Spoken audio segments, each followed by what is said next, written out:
that gutted property of traders. And one of the things I came to find out, of course, police is still investigating, that this wasn't the first time this place caught fire. Neither was it the second time, it was the third time. And hurting to find out is that all these 3 times it's suspected this could be an act of arson. Now, this takes me back. There was a place called Parkyard. Did you know where Parkyard was? Now, this place got fires about 3 times. And one of the fires, I was one of the journalists that went with police early in the morning, and we saw a hole that had been dug around Nachivo. And police said this is where someone could have pressed something that lit this entire place. Property of these traders was being burnt all the time until they moved out, until a developer took over. Yes.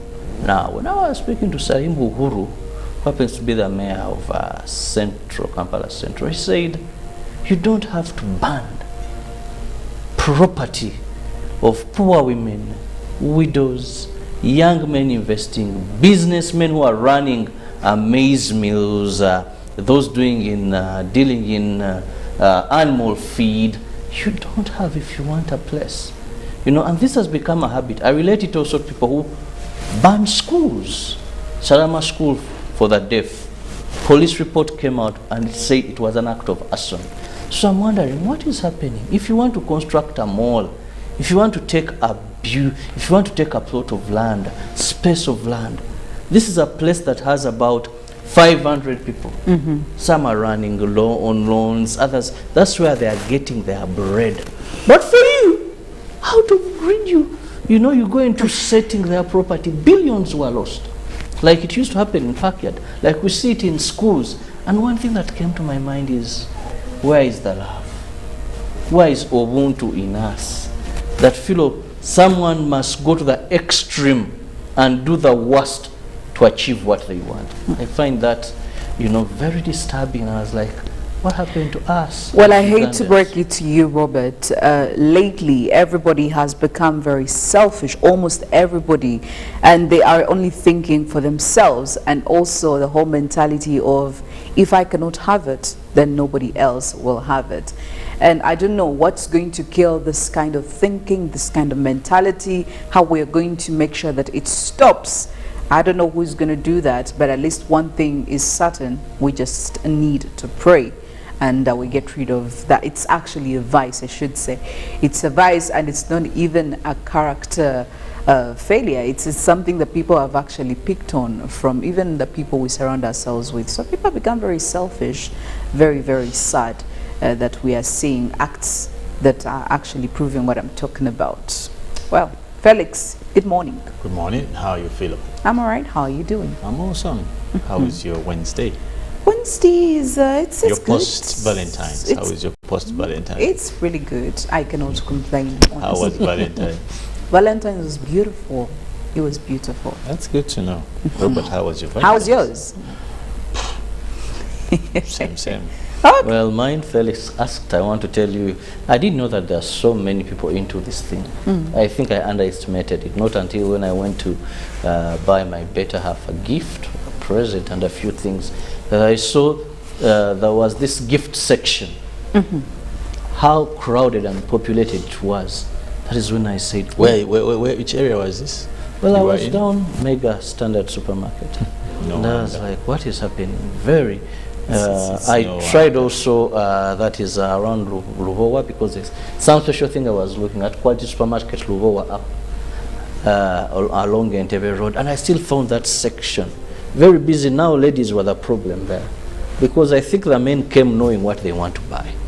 You get it? He comes, he knows that maybe they're going to buy for her some watch, they're going to buy this, and the flowers.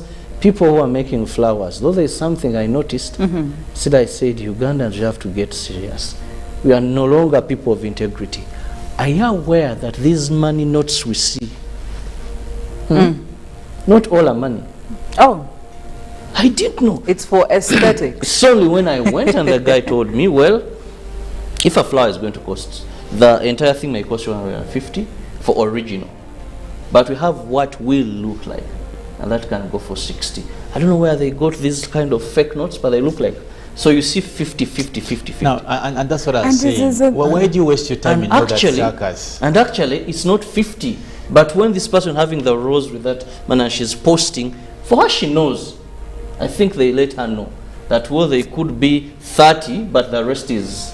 They're fake notes. Yeah, but Anyway, but those- for those- Shouldn't that be even illegal? No, So I looked and I'm all like, that is cut out why for is some my group country of people. going to? Honestly and truly, I could not even know what happened, whether fake or not, because that's not my line of life. Well, it was very was- interesting. Investigations it's a good have to thing. be done. That's illegal. You It's- can't be flaunting around fake notes. I don't know how true it is. So you and look I don't- at I Philo don't and you're like, she's received this banquet. The guy has put about maybe 400. Kumbe, who said so? But anyway, also yesterday was another day where we saw a couple of events in the country. We saw, I think, the ultimate release of the two members of parliament, that is Segirinya and Alan. They came probably back to their communities, and we are waiting to see what their tales are. We have been seeing torture suspects Yes. hanging around news all over. And the Uganda Human Rights Commission will definitely have to say something. Because also the just- UPDF yes. came out to make mention that they don't know of this event or this happening in any form. We are waiting to see who's telling the truth in this. But also, this marks today is one of those days where we also fast track towards so many challenges. For example, it's probably now a week that the kids are back in school, and the big question is how many kids have been able to go back to school. I understand also the senior ones should be reporting probably next week or the other week, but the big question is how many senior ones have been able to go to get schools where they will be studying. There's a very big riff-raff that has come with performance. Some schools are saying if you didn't get this, you can't come here. I don't know if there are particular all the would-be good schools have cut-off points. So I want to ask, like, we've been having this argument, and I want to ask probably you, my colleagues, who's to blame for the poor performance of kids? The school where the child got 10 points doesn't want to take them. Who do they want to take that 10 points that they made out of this kid? I mean, who's fooling who?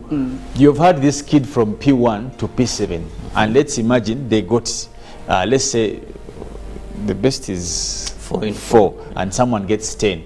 But even your school puts on cut-off points. They say, for us, we are stopping at 6. So you who failed to make this child get a 4 that you want, who do you want to take this 10? I mean, Who's fooling who in this? I think it's 2-1. If a school says their cutoff points is 10 points for that is entry to senior 1, and they say, sorry, their cutoff points are 4 or 5 or 6, and a child who was in their junior school got 10. Now what does this mean? There were other children in that school that got the 4, got the 5, got the 6, and they're welcome. Hell with yours. So yours can try. You know, I went to a school where if you didn't make it, they would simply put a device to try your talents elsewhere.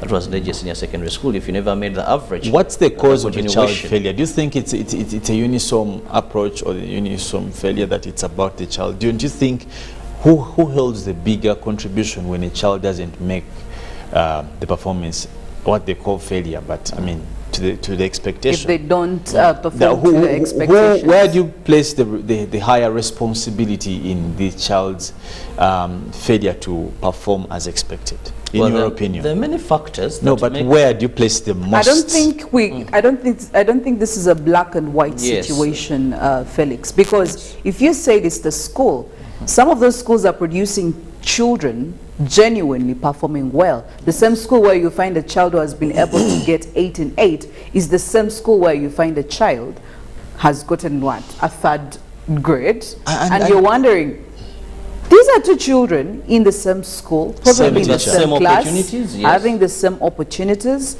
Then how come this is happening? So you can't even say it's the school. But we also know realistically speaking, children have different abilities when it comes to academics. That's why there are children who will really shoot up with straight A's. There are other children who may not exactly shoot up with straight A's. So you can't also rule that out. Again, So they're asking you to try your abilities somewhere else. somewhere else. After having failed yours in... They have not failed them. Well, while we're still on the topic of schools, Robert and Felix, my issue, my biggest worry right now is the number of children that are being admitted in schools, especially when you look at the schools and they have questionable infrastructure. You find a school has admitted about 800 students or even 700 students in one class. But you look at the infrastructure of the school and you're wondering, where are all these children going to go? This is one class. Probably a class has about 5 or 6 streams. Now, clearly when you do your math, you know that a certain number of people is going, or rather students is going to be taken in one stream and another and another. But this is a school that has different classes that also have different streams. And again, it just reminds me, is this why some of these schools don't really want parents to go in and find out some of these details, like where do these children sleep? I mean, there are many schools I know, Robert, where they will not allow a parent to get to the dormitory section. Of course, they will see security reasons, which again makes sense. But ideally, they don't want to see the condition under which these children are sleeping. And I am just wondering, why are you taking in more than you can bite? The biggest problem we have as a country, the moment we let education in the private sector, it became commercial. So we commercialized education.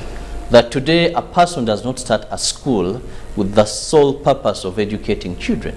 A person starts a school with the aim of making money. You know, a person will tell you, have your 3 blocks, have children advertise, move around, then go to the bank and get a loan. Within a period of 5 years, 6 years, you're going to be fairly rich. So when a person does anything forwarding money, they're going to do the impossible, make it happen. That's why and that combined with less monitoring and supervision of our schools. And this time I want to call upon the Ministry of Education and Sports. Please strengthen the arm of school inspection. The fires we are talking about, all this is because there's lack of inspection in our schools. I don't know Felix and Philo, but Philo, these are people who have just been in school not very long ago. I don't know how often you would see school inspectors come to your school, but the likes of Felix will tell you in their good days, those olden days, school inspectors should frequent schools so often. Maybe the schools have increased. You find a district like Wachiso could be having like 20,000 schools, and they have about 5 district school inspectors. That could be minimal, but this is why we are seeing that now, for example, a stream having 200. Imagine now, what lesson is one teacher going to teach in a stream of 200? No, you enter those classes and you look at the sitting structure of these students. It's very questionable. This is a child that probably sitting on a bench, and then in the corridors, this is where they're putting their bags and everything. I mean, I wish I could actually name and shame. It's very sad, and it's I don't know, this whole commercialization of education. As if they're sitting in these taxis going to some of those landing sites. It's very unfortunate. But again, we can only talk and talk and talk and talk. I don't know if any action is going to be done about this, but that is the prayer. Looking through some of our local stories and international stories on board this morning, Robert, what do you have? Well, we'll begin with the Prime Minister of the Republic of Uganda, Right Honorable Robin Nabanja, who met a delegation from Korea yesterday at her office. That is, the Prime Minister met a high-level delegation from the Republic of Korea at her office. The two parties discussed a wide range of issues, particularly to follow up on the various memorandum of understandings signed before. There have been several exchanges of high-level visits between Uganda and the Republic of Korea. These meetings have resulted into signing of memorandums in the fields of defense, health, education, agriculture, trade, ICT, among others. Yesterday, Prime Minister Robin Nabanja met this delegation led by Kim Yuniel, who is the Secretary of President for Future Policy, Office of the President of the Republic of Korea. Nabanja appreciated the contribution and support that Korea has continued to play in Uganda's transformation agenda through different Korea agencies in Uganda. Now, the Speaker of Parliament, Anita Among, has rallied members of Parliament representing East Africa Legislative Assembly to ensure spreading of the gospel of Yala activities to different communities, including the informal sector. Now, the Speaker Among says Yala and its activities are best known to a few communities, and much more needs to be done. Among hosted the Yala members at her residence in Kampala. And moving on now to what happened yesterday downtown, being Valentine's. Despite being lovers of Valentine's Day, it was business as usual in downtown Kampala as most traders went about their business as usual. Dealers in Valentine merchandise explained and complained of shortage of customers, attributing it to the current tough economic times. Valentine's Day is a widely celebrated, but in downtown Kampala, the situation was normal as people went on with their business. Unlike the past, the streets were not littered with Valentine's flowers and other things that describe Valentine's. Fewer customers were at different shops looking for what they can buy their lovers. However, some sellers of Valentine's merchandise claim to have earned in the recent days. Valentine's Day, also called St. Valentine's Day, or the Feast of St. Valentine's, is widely celebrated every year on the 14th of February. It originates as a Christian feast day honoring the martyr named St. Valentine. Now, the East African Revenue Authority Commissioner have urged East African Community Partner States to formulate and implement a common legal regime to deal with cross-border tax evasions. The two-day consultative meeting to stop all tax leakages across East Africa borders states attracted all 7 delegates across the East African states.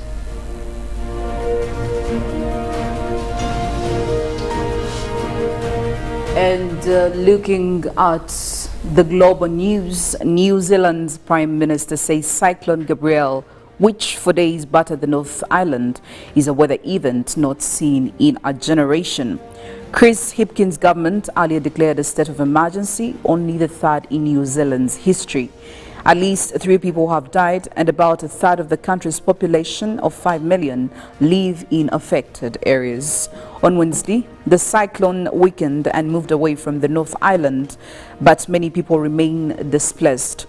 Some were forced to swim from their homes to safety after rivers burst their banks. Others have been rescued from rooftops. About 250,000 people are without power, and falling trees have smashed houses, and landslides have carried others away and blocked roads.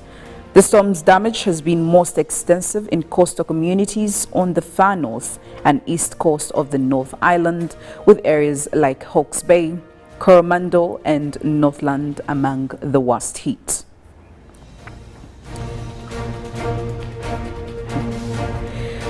Now, university student Oleska Krivitsova has been missing a lot of classes. That's because 20-year-old Olesia is under house arrest. She has an electronic tag on her leg and police can monitor her every move. Her alleged crime? Olesia was arrested for anti-war posts on social media. One of them concerned last October's explosion on the bridge linking Russia to annexed Crimea. I posted an Instagram story about the bridge, reflecting on how Ukrainians were happy with what had happened. She had also shared a friend's post about the war. Then the drama began.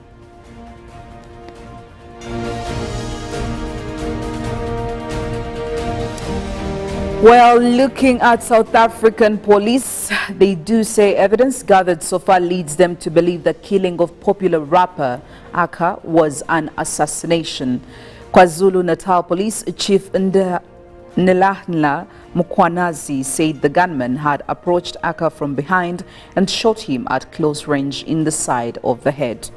A second gunman then started firing to deter onlookers from responding to the hit, he added. One of these rounds killed Aka's friend, celebrity chef Tibbs Motsowane, and the shooting occurred outside a restaurant in the coastal city of Durban on Friday night. While police work to establish a full picture of what happened to Aka, whose real name was Kiernan Forbes, his father has asked people to stop speculating on social media. Tony Forbes says the family are focusing on giving their son a dignified send-off, and he has thanked the many well-wishers whose support is making it easier to cope.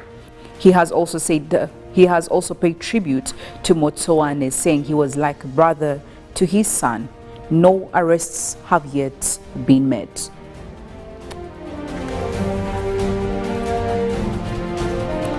Well, weather and climate. United Nations Secretary General Antonio Guterres warned today that sea levels will rise significantly even if global warming is miraculously limited to 1.5 degrees Celsius, and said Earth is more likely on a path to warming that amounts to a death sentence for countries vulnerable to that rise. Every fraction of a degree counts, since sea level rise could double if temperatures rise by 2 Celsius and increase exponentially with further temperature increases, the UN chief said. He spoke at the opening of a UN Security Council meeting on sea level rise, which was hearing from 75 countries, and said the Council has a critical role in building support for actions to fight climate change. Under any scenario, countries like Bangladesh, China, India and the Netherlands are all at risk, and large cities on every continent will face serious impacts, including Cairo, Lagos, Maputo, Bangkok, Dhaka, Jakarta, Mumbai, Shanghai, Copenhagen, London, Los Angeles, New York, Buenos Aires and Santiago, he added. And still looking at more stories, our dailers this morning, the New Vision bank fraud, 5 staff charged over 9 billion Uganda shillings, and Uganda to export 438 billion Uganda shillings medicine to Liberia. Government clears injectable ARVs, and experts want government to tax idle land. And officials grilled over theft of relief items, looking at what is happening in the office of the Prime Minister. Government to register betting, gaming machines, and also Uganda writes to Kenya over missing doctor. The Daily Monitor, 8 issues at heart of the NSSF probe, and they'll give you a picture of those people that are on high support for the same. Now, collapsed projects greet MPs on return, and how to evaluate a neighborhood before investing. But also, clerk under fire over release of South Sudan business person, and also daughter identifies clothes of missing doctor in Kenya. Well, it's Good Morning Uganda, and in your morning health digest, well, Robert has something to say to you.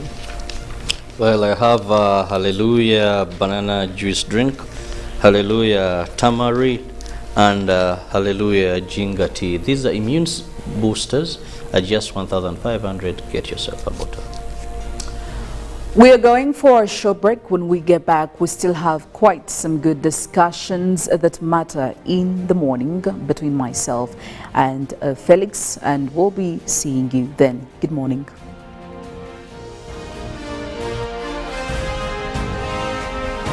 Live from UBC Studios in Kampala. In animal feed, you don't have if you want a place. You know, and this has become a habit. I relate it also to people who ban schools. Salama School for the deaf. Police report came out and it said it was an act of arson. So I'm wondering, what is happening? If you want to construct a mall, if you want to take a plot of land, space of land, this is a place that has about 500 people. Some are running on loans, others, that's where they are getting their bread. But for you, how to bring you? You know, you go into setting their property, billions were lost. Like it used to happen in Parkyard, like we see it in schools. And one thing that came to my mind is, where is the love? Where is Ubuntu in us? That feel someone must go to the extreme and do the worst to achieve what they want. I find that, you know, very disturbing. And I was like, What happened to us? Well, I as hate to Ugandans? break it to you, Robert. Lately, everybody has become very selfish, almost everybody, and they are only thinking for themselves, and also the whole mentality of, if I cannot have it, then nobody else will have it. And I don't know what's going to kill this kind of thinking, this kind of mentality, how we're going to make sure that it stops. I don't know who's going to do that, but at least one thing is certain: we just need to pray. And we get rid of that. It's actually a vice, I should say. It's a vice, and it's not even a character failure. It's something that people have actually picked on from even the people we surround ourselves with. So people have become very selfish, very, very sad that we are seeing acts that are actually proving what I'm talking about. Well, Felix, good morning. Good morning. How are you feeling? I'm all right. How are you doing? I'm awesome. How is your Wednesday? Wednesday is it's Your good. post-Valentine's. How is your post-Valentine's? It's really good. I cannot complain. How was honestly. Valentine? Valentine's was beautiful. It was beautiful. That's good to know. Robert, how was your Valentine's? How was yours? Same. Okay. Well, mine, Felix asked, I want to tell you, I didn't know that there are so many people into this thing. I think I underestimated it. Not until when I went to buy my better half a gift, a present, and a few things, that I saw there was this gift section. How crowded and populated it was. That is when I said, Where, which area was this? well, I You were was in? down Mega Standard Supermarket. No And I was wonder. like, what is happening? Very. It's I no tried also, that is around Luvowa, because there's some special thing I was looking at, Quality Supermarket Luvowa up along Entebbe Road, and I still found that section very busy. Now ladies were the problem there, because I think the men came knowing what they want to buy. You get it? He comes, he knows the men are going to buy for her some watch, they were going to buy this, and the flowers. People who are making flowers, though there is something I noticed, I said, Ugandans, you have to get serious. We are no longer people of integrity. Are you aware that these money notes we see, not all are money? Oh, I didn't know. it's for aesthetics. It's only when I went and the guy told me, well, if a flower is going to cost, the entire thing may cost you 150 for original. But we have what will look like, and that can go for 60. I don't know where they got these kind of fake notes, but they look like. So you see 50, 50, 50, 50. Now, and that's what I And was this saying. is a- Why do you waste your time in all that actually, circus? and actually, it's not 50. But when this person having the rose with that man and she's posting, for her she knows. I think they let her know that, well, they could be 30, but the rest is... They're fake notes. Yeah, but Anyway, but those- for those- Shouldn't that be even illegal? No, So but I looked and I'm all like, that is cut out why for is some my group of country people. going to? Honestly and truly, I could not even know what happened, whether fake or not, because that's not my line of life. Well, it was very I interesting. it's a Investigations good have to thing. be done. That's illegal. You It's- can't be flaunting around fake notes. I don't know how true it is. So you and look I don't- at I Philo don't and you're like, she's received this banquet. The guy has put about maybe 400. Kumbe, who said so? But anyway, also yesterday was another day where we saw a couple of events in the country. We saw, I think, the ultimate release of the two members of parliament, that is Segirinya and Alan. They came probably back to their communities, and we are waiting to see what their tales are. We have been seeing torture suspects Yes. hanging around news all over. And the Uganda Human Rights Commission will definitely have to say something. because also the just- UPDF yes. came out to make mention that they don't know of this event or this happening in any form. We are waiting to see who's telling the truth in this. But also, this marks today is one of those days where we also fast track towards so many challenges. For example, it's probably now a week that the kids are back in school, and the big question is how many kids have been able to go back to school. I understand also the senior ones should be reporting probably next week or the other week, but the big question is how many senior ones have been able to go to get schools where they will be studying. There's a very big riff-raff that has come with performance. Some schools are saying if you didn't get this, you can't come here. I don't know if there are particular all the would-be good schools have cut-off points. So I want to ask, like, we've been having this argument, and I want to ask probably you, my colleagues, who's to blame for the poor performance of kids? The school where the child got 10 points doesn't want to take them. Who do they want to take that? This is Good Morning Uganda.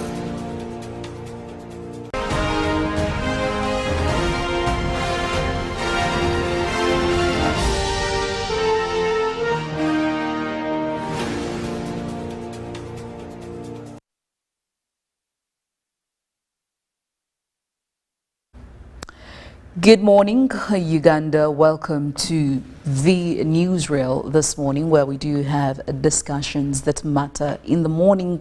4 minutes past 7 a.m. It is the 15th of February 2023. My name is Philomena Masco, and I am joined by Felix Nkonda. You know, I was about to say 2021, and I am just wondering, where did I leave out 2022? Does this actually mean I don't Probably have... you miss COVID times. No, I don't miss the COVID times. I must say that I don't. Well, it is 2023. Once again, just to remind you, in case you are me and you're losing track on the days as, of course, the months go by. Well, this morning's discussion, we're going to be talking about infrastructure. What is the role of infrastructure in growing a nation, in a growing economy, in developing building and developing an economy like ours?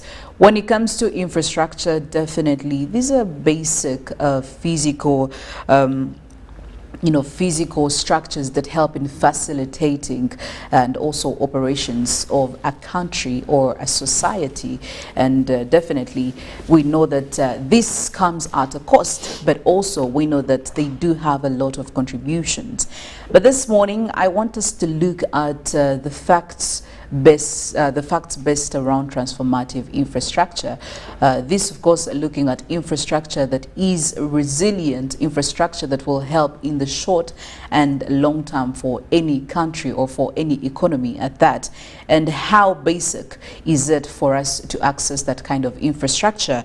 And of course, in order to have the greatest impact, to have the greatest influence when it comes to growing investments in an economy, when it comes to growing very many other sectors that are all related to infrastructure, have we considered this in Uganda?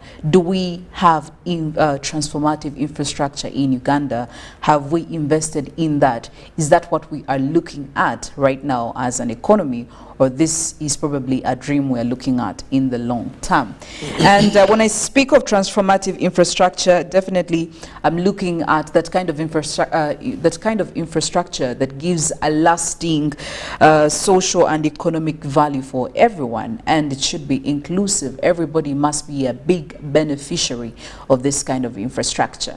And this is where I'm going to ask you, Felix, when you look at that transformative infrastructure, would you boldly and confidently say that as Uganda, as an economy, we have invested in transformative infrastructure? Well, yes, we have. We have? There's been a great and deliberate move by our government to invest in infrastructure.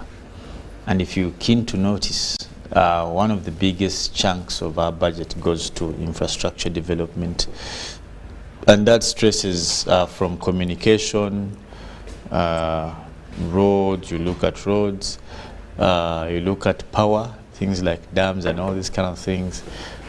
Most recently, there have been quite a number of investments into road networks, just to mention but a few, and very many others.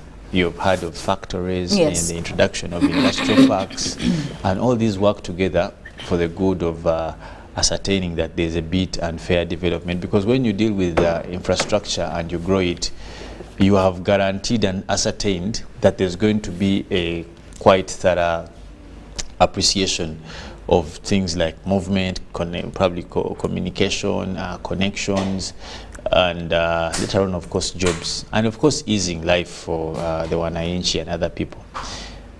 However, there's a word I normally want to bring into play whenever we're talking about matters of national concern or, yes, or national interest, and one of those words is intentional.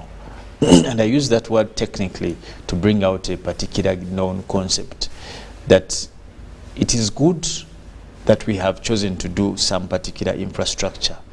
But the big question then would be, how intentional is our choice in terms of that working towards national growth? We have had various discussions in the kind of infrastructure expenses we have. Yes. One, who is doing the infrastructure? For example, when you come to local governments, some local governments have tried to do, you've seen the road networks in Kampala and around the suburbs. KCCA came out with a list of the roads they are going to be working on this year. And the various ones, some of them have already kicked off. They kicked off as early as January. Yes. Or even much late last year, which is a good thing. But what informs infrastructure development or choice of infrastructure development for a country? There must be an informative process, that why do we start with this and not with that? Why do we begin with this and not that? So all these come into play. Now, you ask yourself, when an infrastructure is put in place, the next question you ask it, what was the intention? And that helps the populations to work directly in benefiting, yes, or being contributory to achieving the intention of that. For example, we have seen Uganda coming out vividly, as a government rather, to establish industrial areas. And all over Uganda, not just in Kampala. We have the Namamve, in Toro we have had one, Mbale, and many others elsewhere. Now, what is the intention under that? Because these are great investments, either directly or indirectly, where we have government coming out to give incentives, to give land. All these are part of the infrastructure developments. You're looking at tapping into labor, creating jobs, just to mention but a few. Secondly, when you come to direct infrastructure developments like roads, and this is a question we always ask, because everything we do as government or as a country must work back towards where we want to be. Yes. That will also determine where we put a road, where we put which infrastructure, and how much we are willing to spend, because of what's the return on that investment. And that's, for us, that has been consistently, it has given a manifestation to a contestation of whether or not some of the infrastructures we spend on very much, yes, are actually good options in the now. For example, the ability to construct a road in an area where there is totally no elevated production, and this is also by government, may be as good as useless. A present road with all those costs, but without elevated production practices by the locals, is as good as useless. You can imagine if you construct a road and you used about 10 billion or plus, and the only thing that can be used by that road is people to walk on. To walk, not drive, but walk. yes. You usually built a walkway with all that expense.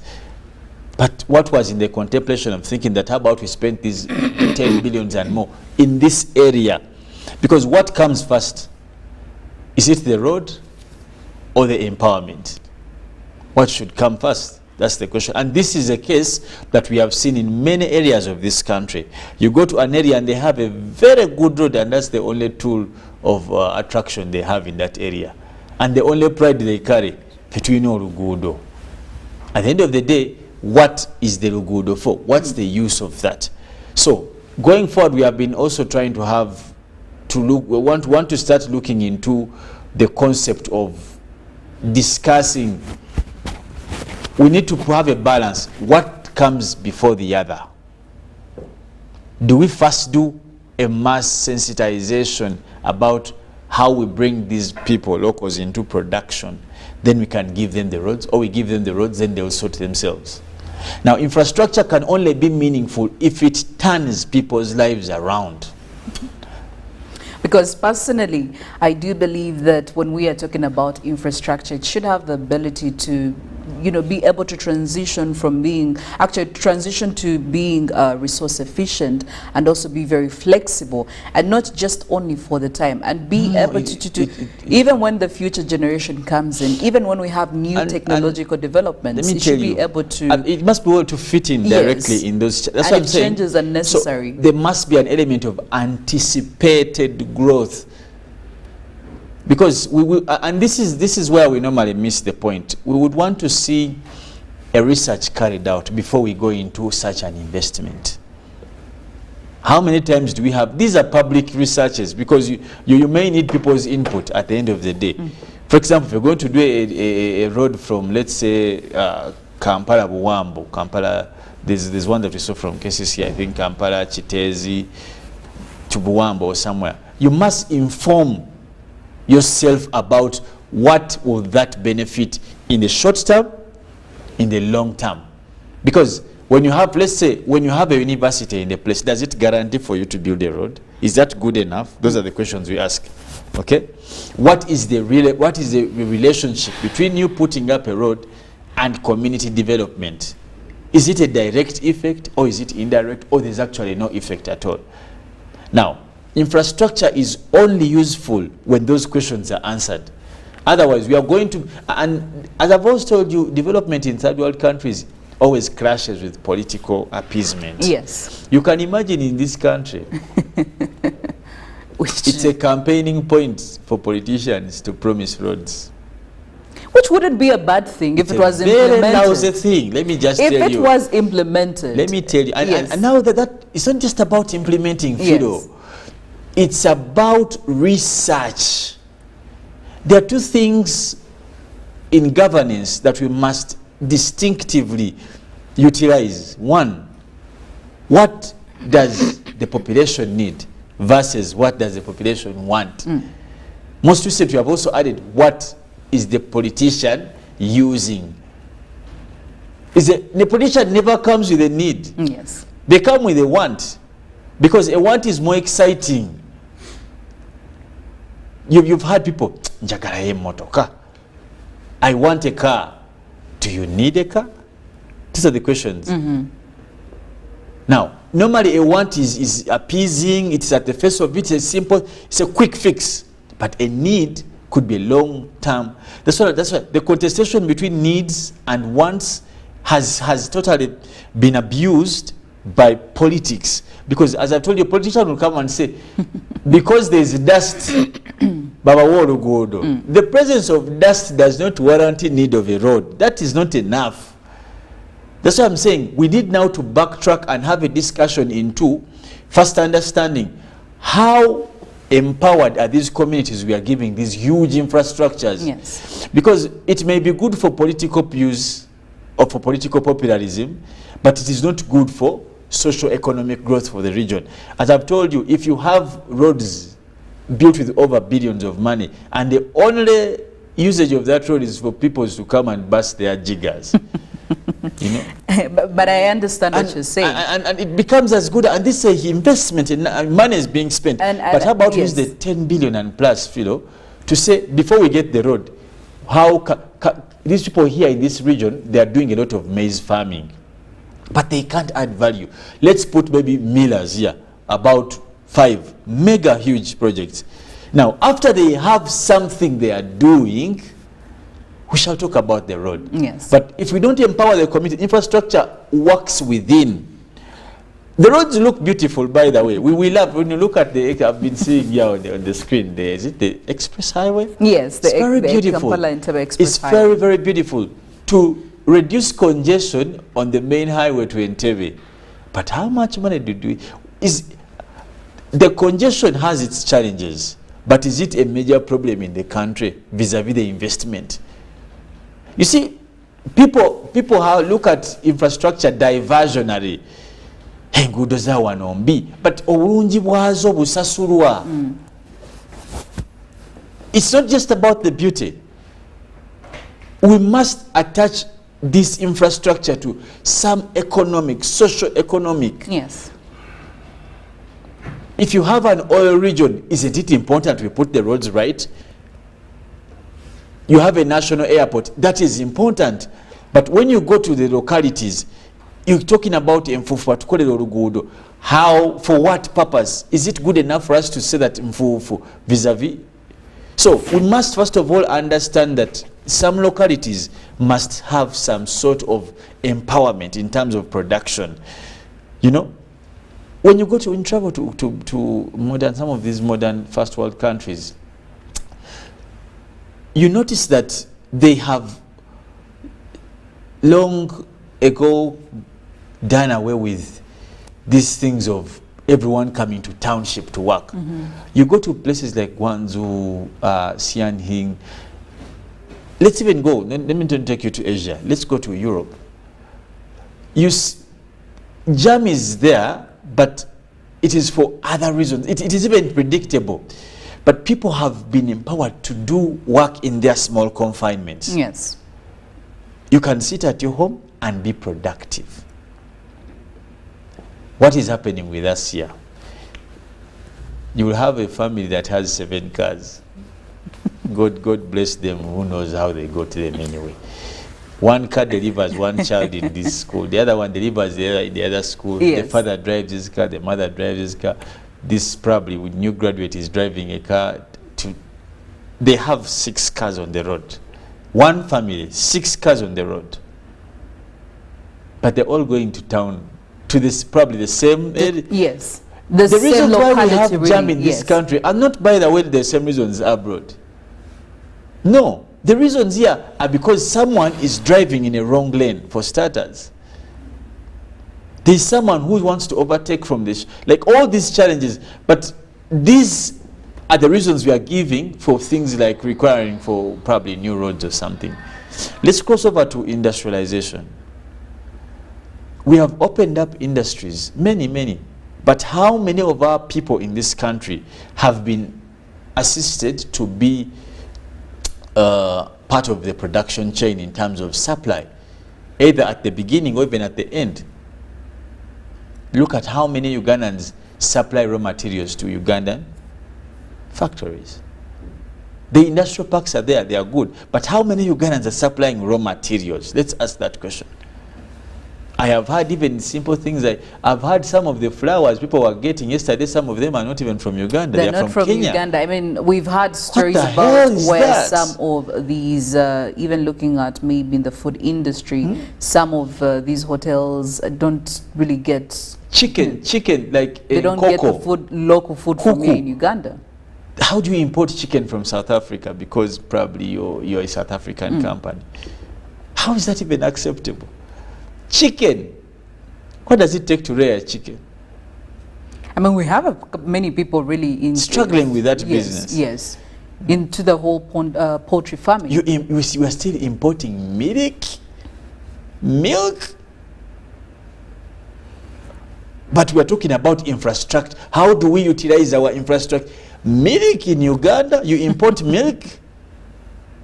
And regardless of at any level, whether it is form for babies or in any form, we still import milk. From as far as I think Arab Emirates, India, how do you get milk from India to Uganda? But we are talking about how do we use our infrastructure. But look at the road from the area that is most known for milk, I think, is around is it Western Uganda? Yes. Mbarara, Bushenyi, that area. Look at the road that goes there. How do we empower? How do we turn this household production into more efficient socio-economically for our people to earn sensibly? Infrastructure is so good, but we can only pride about it. Like I have heard some of the colleagues in NRM, one of their most talking point when they're talking about NRM achievements is the road network. The roads, we have built the roads, and it is true. While we are at on that, point, Felix, again, because infrastructure development shouldn't be tied. You did talk about political appeasement a couple of minutes ago, and I want to question, even we as Ugandans, haven't we become too comfortable attaching the need of infrastructure, because these are basic, these are infrastructure developments we need with the country, but haven't we given a lot of power to politicians to think that if they're not in power, we cannot have this infrastructure? We have seen MPs when they're campaigning, if you give me your votes, I will ensure that this road is going to be worked on. Shouldn't that road be worked on with or without this specific MP? You know. How would you categorize that? No. Vito, you must draw a clear distinction between third world politics and first world politics. Let me tell you what characterizes the two, and the public give you the difference. When you come to third world countries, it is politics of scarecrow politics. If you don't do this, I will won't not do this. It is scarecrow. It is scarecrow to the point that even people campaigning will tell you, give me and Uganda I eat. If you do, like everyone is, how do you campaign with such? But can't we shift from that kind of a setting? No, you can't. That's who you are. No, they voted and the voters. We have enabled it. I think we have enabled it, but we can actually shift away from that. It takes a profound sense and wave of change for a country to shift, because people only behave as a reflection of their integrity and how far their integrity can go. Now, integrity is formed by character, values, and observation. Now, those are the things that we have grown up seeing and we know. If we are confident, let me tell you, if as a country we have fallen that short, that the only purpose for us to activate socio-economic growth, or for us to let me give you an example. There was a time in this country, you people normally say I'm an old person, which I bless God for. There was a time that people were talking about cooperatives in this country. There was a reason why people gathered in those clusters. Talked about transportation. So when you talk about infrastructure, there's no way you miss transportation. Yes. And yesterday, I think the other day or yesterday, I was talking about the 4 values of livelihood. We talked about shelter, food, transportation, and clothing. Those ones directly work into the relevance of infrastructure.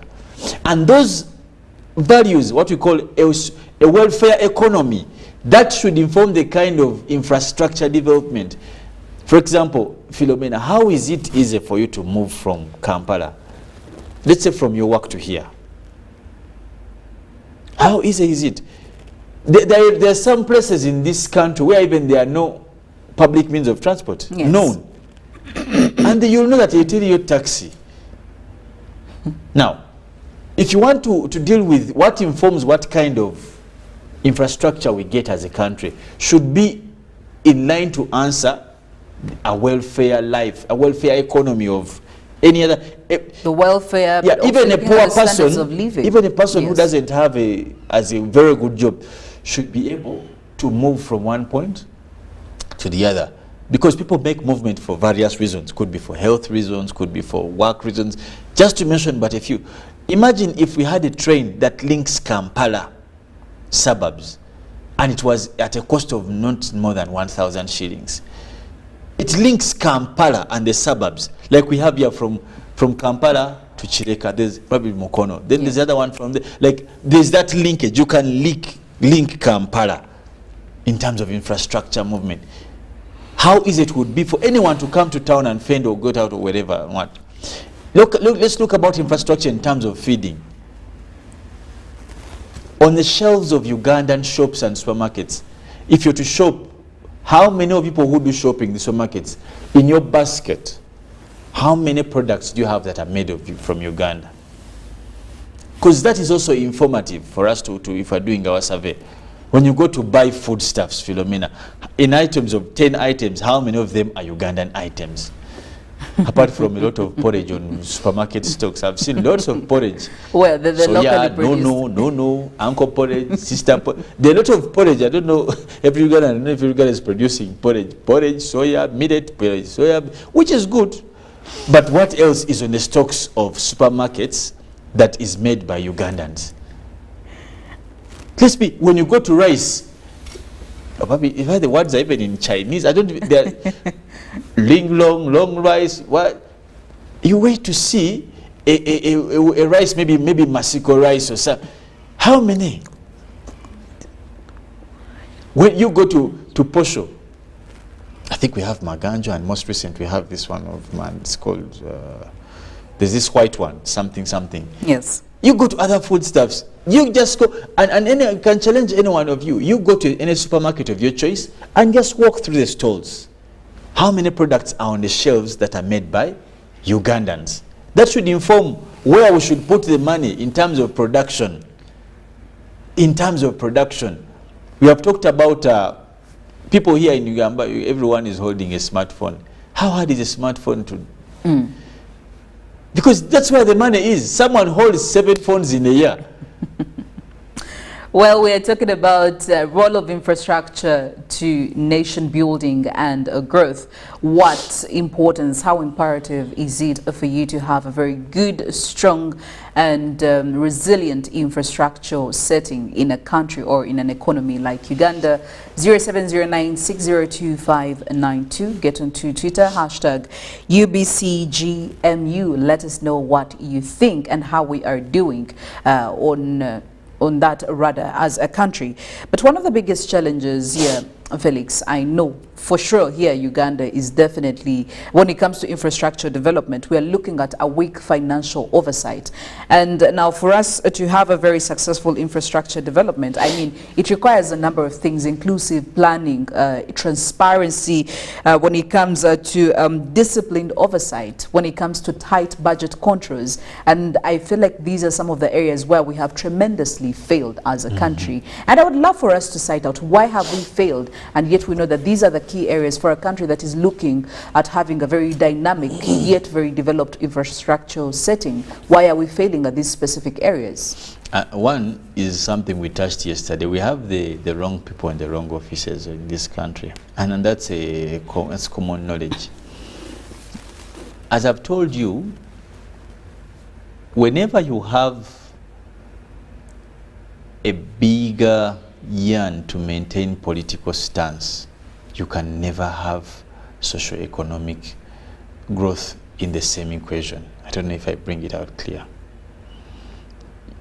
The major focus in third world countries, inclusive of Uganda, has been put in political administration. And very many, not only us, go just all around us. Goal. The investment is so big to maintain political administration, to have the grip on power. Now, that definitely can't give you the same energy to socio-economic growth, or what you want to call socio-economic administration. And you don't be stressed, don't be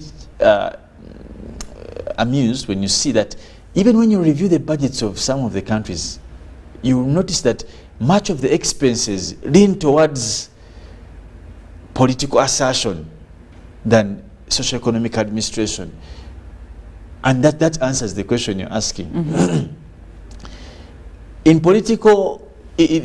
third world countries, it is more important to have myself assured of my political position than perform a an economic duty or something. I need to first guarantee that I am safe. Then the rest can be taken care. But the time I spend, look at members of parliament, the time they spend in parliament is 5 years. Even the presidential terms, I think 5 years. But you spend 2 years of the last of your term, 2 last years of your term, already looking for elections. Now, then you spend 1 year, the aftermath of elections, trying to settle in. So probably you're left with just 2 years to do what? Now, these are the challenges. As I told you, the contestation between political administration and socio-economic administration is what bothers us. But where you have other first world countries, they have shifted from political clatters. It is not until most recent that we have seen these poolings and what, and these are simply characters by individuals. But because they shifted from that, now we need to accept and shift from, because even if it was me as a politician, I would worry about losing my position. So I invest to ascertain that I don't lose my position. These are not even saying against anyone. It's a human thing. However, unless we change that mentality and reduce political pressures, and that's by choice, by the way, and cut out, you see, we have a plan as a country. Yes. We have this Vision 2040, we have national objectives that we fall in directly. There's even a time in this country someone told us that by 2022 every Ugandan will be earning, is it 3 million? That was a government official. Yes. And I don't know if this man, where he gets the courage to walk again and come on TV and say. Oh yeah, they do have the courage, by the way. There is nothing that can ever. I don't know what informed that projection. we would have loved an insight in that projection. But up till today, we have Ugandans who are not sure if they'll be able to have the meal. Today as we speak, if they will have lunch. We have been talking about kids. How many children have not gone back to school? Government is there. We are having discussions of people scrapping away UPE. I mean, experts are warning that which experts UPE, of what? I don't know, but as they warn, what alternatives they call are giving themselves us? experts, and they're warning that UPE is not actually adding What any alternatives value. are they giving? There is no alternative. So, just to let you know, you know, and we are still talking about development. And what we call a country that is not learned, is not exposed. Now, without exposure, we can only do so much. Infrastructure is key, but it only aids an exposed society. We must be putting this infrastructure to use. Now, to use for what when we have no knowledge about anything? Let me just say this, Philomena, probably the last remark about this. Infrastructure has two particular folds we can look at it. We can look at national, and we can look at also private. Uganda in particular has opened up the gates for private infrastructure development, and we have seen a lot of private people get into business. Actually, you'll be surprised to say most of the biggest infrastructure in terms of warehouse, in terms of work, are owned by private people. You can come to Kampala is owned by far. Not even government. I don't even know if government has land in Kampala. I'm yet to find out, but probably where Parliament sits, maybe and around that area where ministries sit and what. But most of the Kampala is owned by individuals. Last time we saw one businessman who wanted to sell Kampala City Council Authority 10 acres of land at I think about $100 million or something. So, how do we empower the private sector to directly fit into infrastructure development? How? That's a question we must answer as a country. And while you're talking about that, do you believe that these private-public partnerships do have a key role in playing, I mean, a key role when it comes to development of infrastructure? And do you think, Uganda, we have that public-private partnership unit, don't we have that? Yeah, we do. I want to know, what exactly have they done in all of the infrastructure development here in Uganda? Probably they're working underground. You just don't see what they're doing. But maybe they are doing. but Philomena, you see... Because, I mean, when you look at the delays that we have seen in securing land and approvals and resource allocation for some of these projects, we have seen very many stories come out in the media. And in my head, I'm wondering, where is this unit? What is it doing exactly? I was hesitant to make comment about that because of conflict of interest. But let me just make that comment. When COVID hit, some countries, I won't use words like sensible, some countries took interest in knowing that in this, our beautiful bid to have a good infrastructure, which will help us deal with employment and what, we need to identify sector by sector. Hospitality, who had a hotel?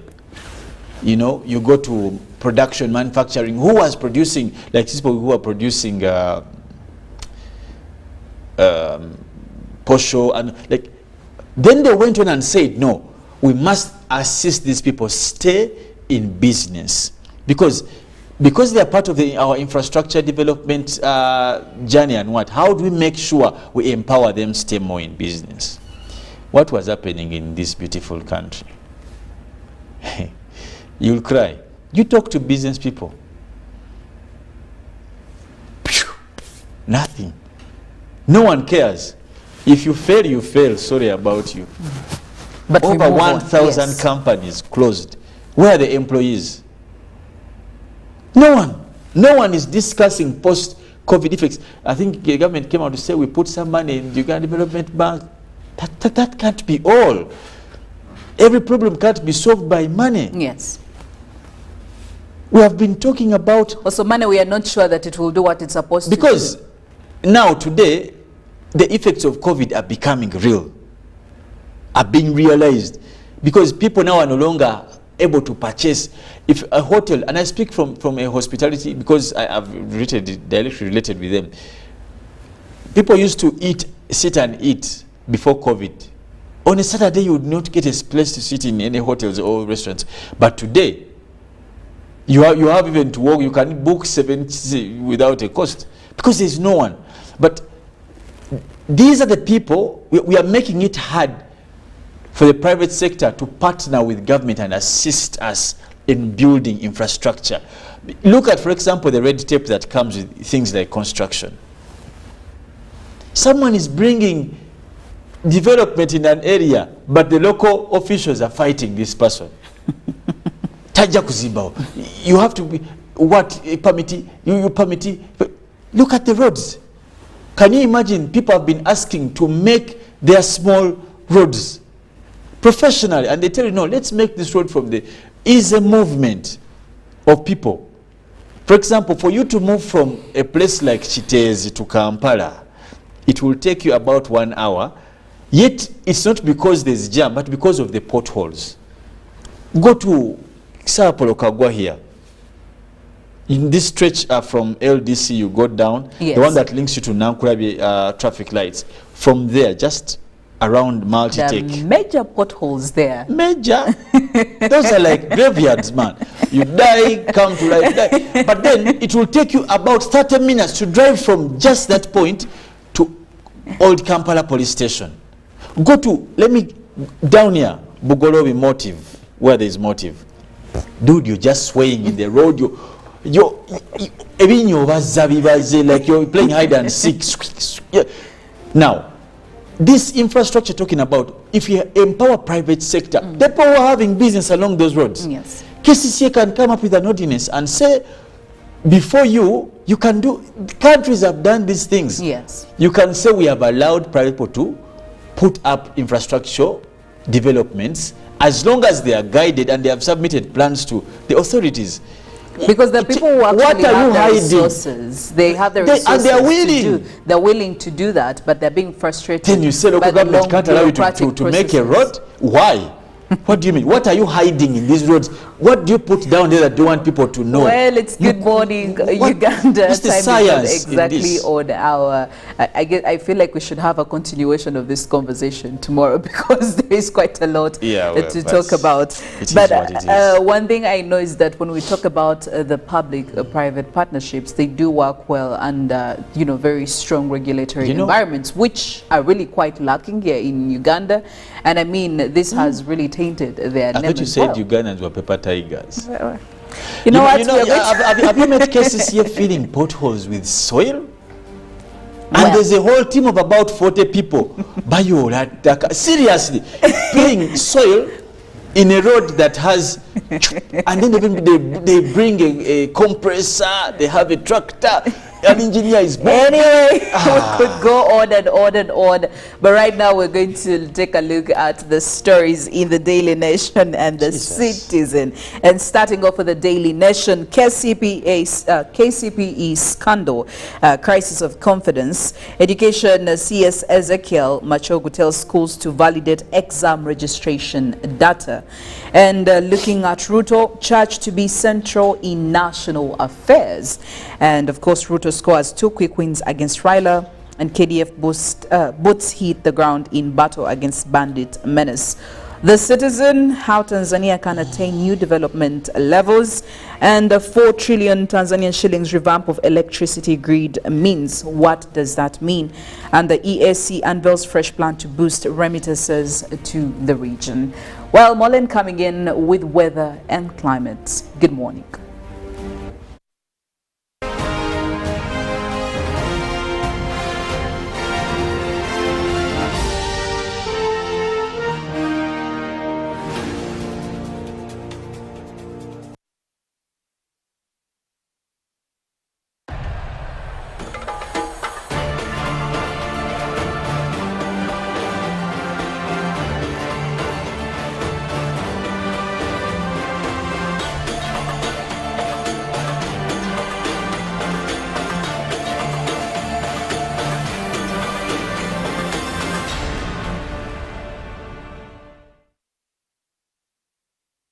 Of the day on UBC. Objective and non-partisan. Honorable Minister, there were a number of points. I want to start with you. Straight from the hearts of open-minded men and women. Money tends to move faster at night.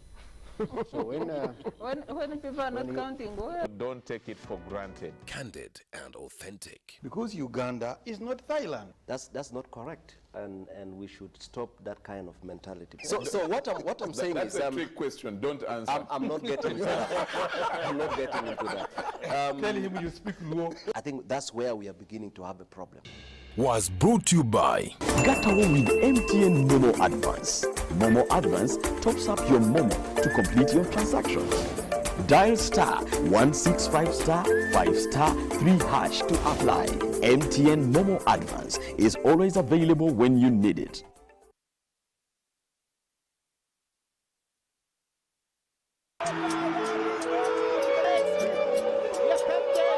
Certainly it would have made his famous father proud. And the 18-year-old Gambian left foot on the left foot. Oh my God!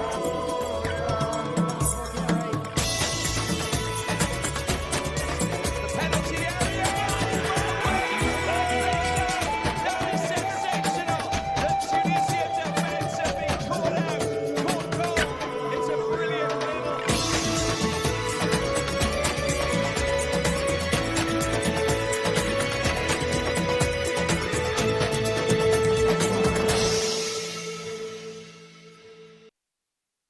When you talk about our motherland Uganda, the pearl of Africa, you cannot fail to smile because of the smile that fills the faces of the citizens. Our nice good weather and nature that sustains us all, that enables us all to continue each in their own way because we are all different even according to each individual's work.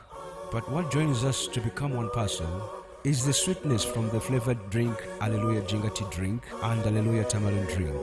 The flavor that quenches your thirst while at the same time treating and healing your body because it is 100% natural. Enjoy the drink that has got the tamarind juice in it. Made by Alleluia Reflexology, Healthy Solutions and Nutritional Research Center Limited. Get yourself a bottle of Alleluia from all shops around.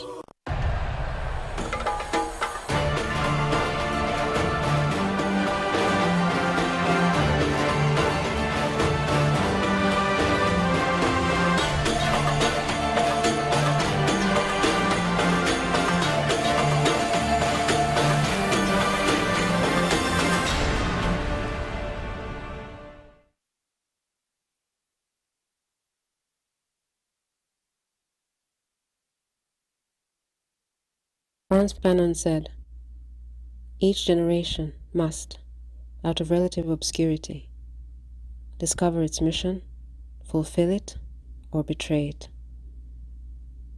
I know a man who, in fulfilling his life's mission, has raised the foundations of many generations. With Kampala captured and the leader of the National Resistance Army, Yoweri Museveni, now president, their task is to move forward until they make contact with the UNLA troops.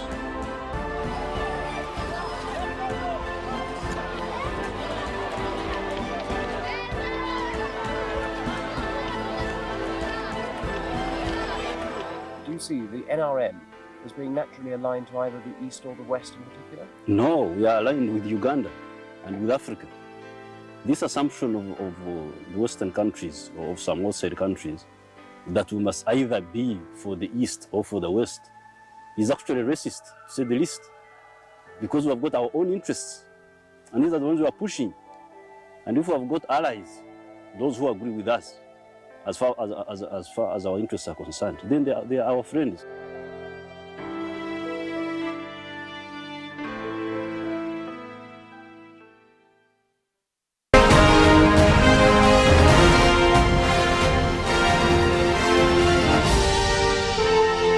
This is Good Morning Uganda.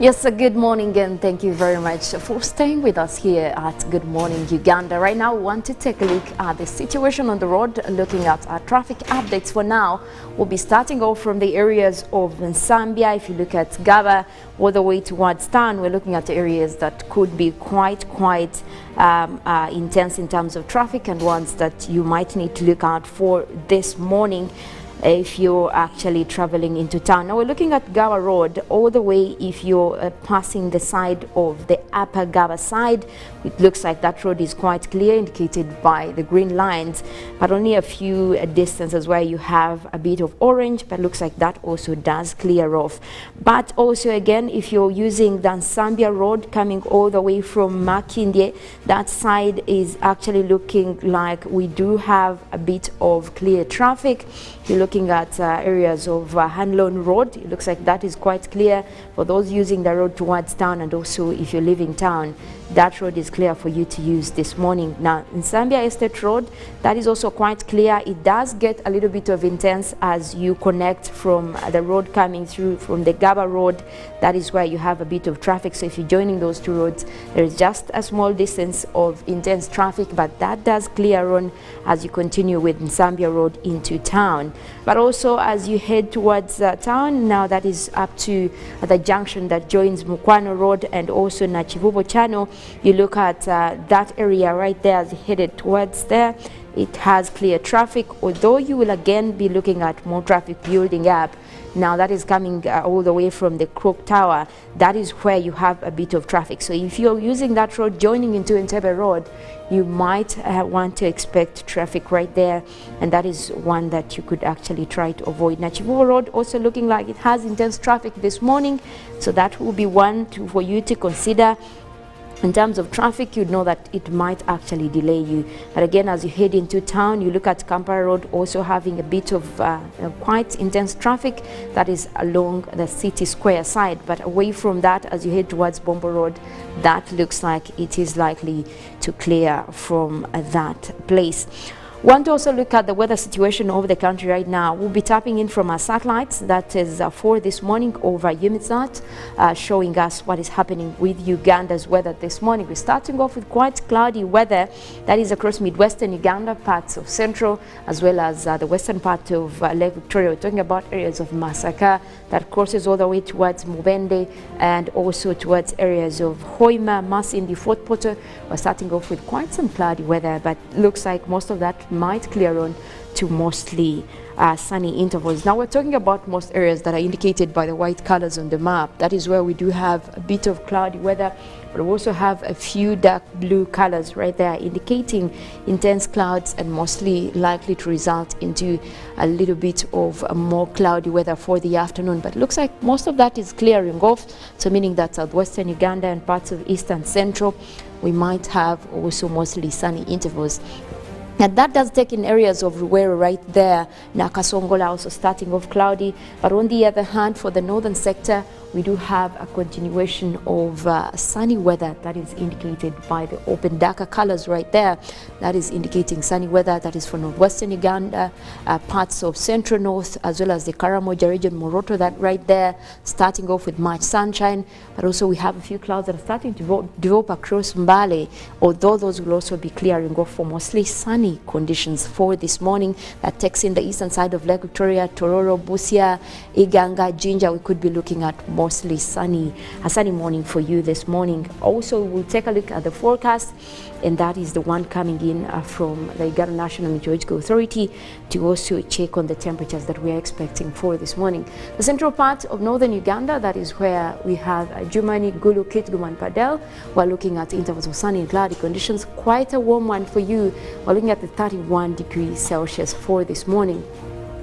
Now, southwestern Uganda, where we have Mbara, Ibanda, Bushenyi and Rubirizi, we're talking about a mix of clouds and sunshine. Yet again, it is a repeat of what happened yesterday. We're also looking at mostly a warm morning at 28 degrees. Now, across Mount Elgon Highland, we're looking at Mbale, Bududa, Buko and Sironko. We're forecasting mostly a sunny morning. We'll have intervals of cloudy conditions later as we cross into the afternoon, but also starting off quite warm at 27 degrees. Now, the western side of Lake Victoria, where we have Masaka, Kalisizo, we do have Zimbabwe and Rakai. We're forecasting isolated showers. Those will come in later as we cross into the afternoon, and also starting off warm at 28 degrees.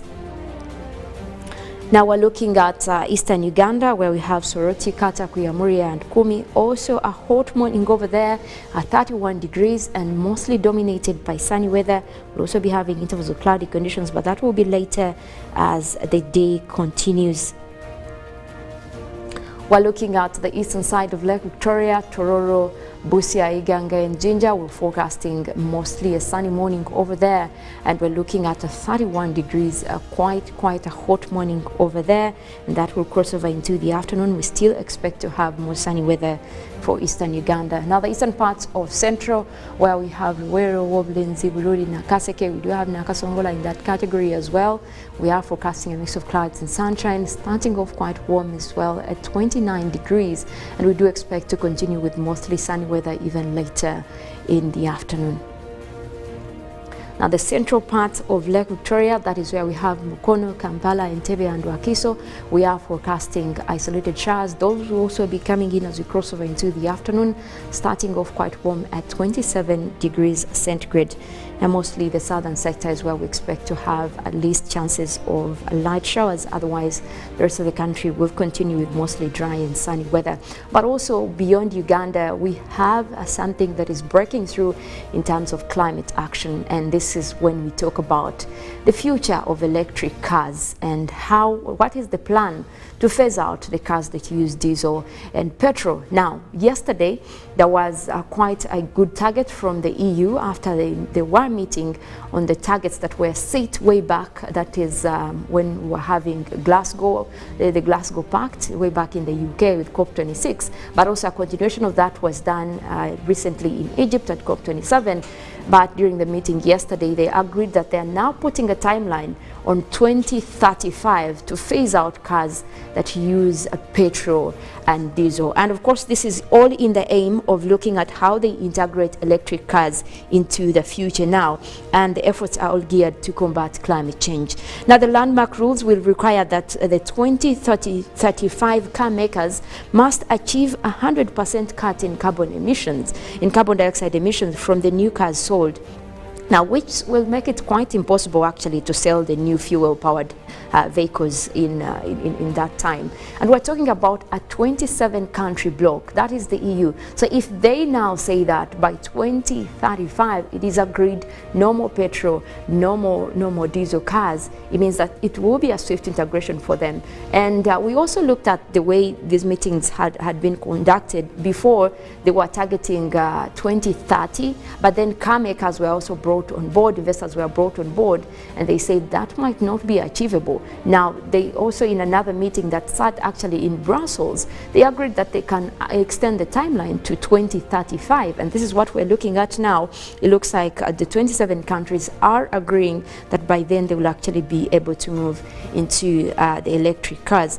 Also, the law will set 55% cut in carbon dioxide emissions for the new cars sold, that is from 2030 versus 2021 levels. Now, if you compare phasing out, because this is going to be done in phases. But by 2030, the laws that were now put across from yesterday's meeting as well, they are saying that they could be looking at 55% cut in carbon dioxide emissions. We're talking about emissions that result from using the cars that use petrol and diesel. So you compare to they have compared them to the 2021 levels, which were actually at that level 100%. And now they're saying that this could give them a target of reducing even the 55% to 37.5% in terms of carbon emission. This is one thing that will help actually curb climate change crisis. And of course, they're also looking at the operating costs of the electric vehicles that have already lowered. And this is going to be quite resourceful, as they have car makers on board. And they have also agreed that they will actually be swiftly moving into that. Now, EU countries agreed to the deal with lawmakers also last October, but they also need to formalize the stamp and the rules before they can make effect. Now, final approval is expected in March. That is the approval between the EU and the car makers that is now pending, and that is still to be located. That is if they have the meeting that was slated now for March. But we do hope it's good news, because we know that after such a bloc has taken on such a responsibility or such a deal, we might also be looking at spreading that across the world, and we might be looking at phasing out fossil fuels, especially for the entire world. We know that Africa has been quite slow in terms of having the resources to have a swift transition, but also there is good news that we have also started looking at how we can utilize electric cars in most of the countries across Africa. Well, that is it for our weather updates for this morning. My name is Molen Kenyina. I want to wish you a wonderful day.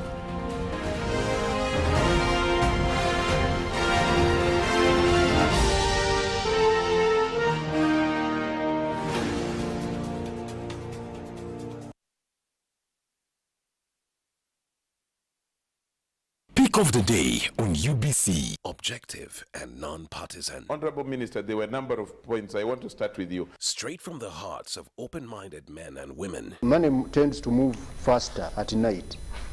So when people are not counting, don't take it for granted. Candid and authentic. Because Uganda is not Thailand. That's not correct, and we should stop that kind of mentality. So what I'm saying that's is a trick question. Don't answer. I'm not getting into that. I'm not getting into that. Tell him you speak Luo. I think that's where we are beginning to have a problem. Was brought to you by Get away with MTN Momo Advance. Momo Advance tops up your Momo to complete your transactions. Dial star 165 star 5 star 3 hash to apply. MTN Momo Advance is always available when you need it. Certainly it would have made his famous father proud. And the 18-year-old Gambian left foot on the left foot.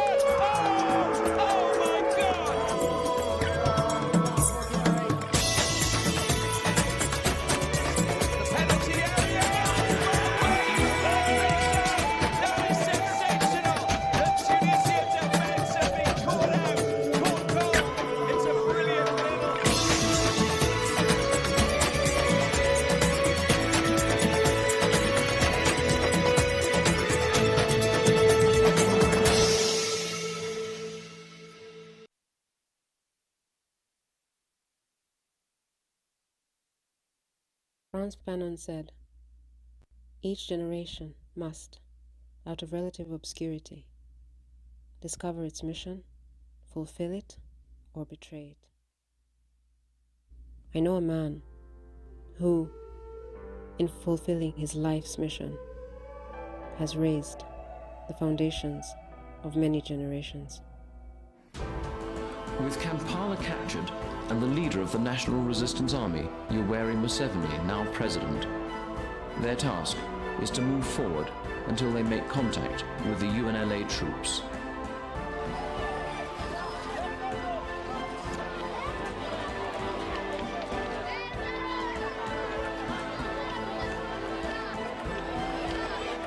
Do you see the NRM as being naturally aligned to either the East or the West in particular? No, we are aligned with Uganda and with Africa. This assumption of the Western countries or of some outside countries that we must either be for the East or for the West is actually racist, to say the least, because we have got our own interests, and these are the ones we are pushing. And if we have got allies, those who agree with us, as far as our interests are concerned, then they are our friends.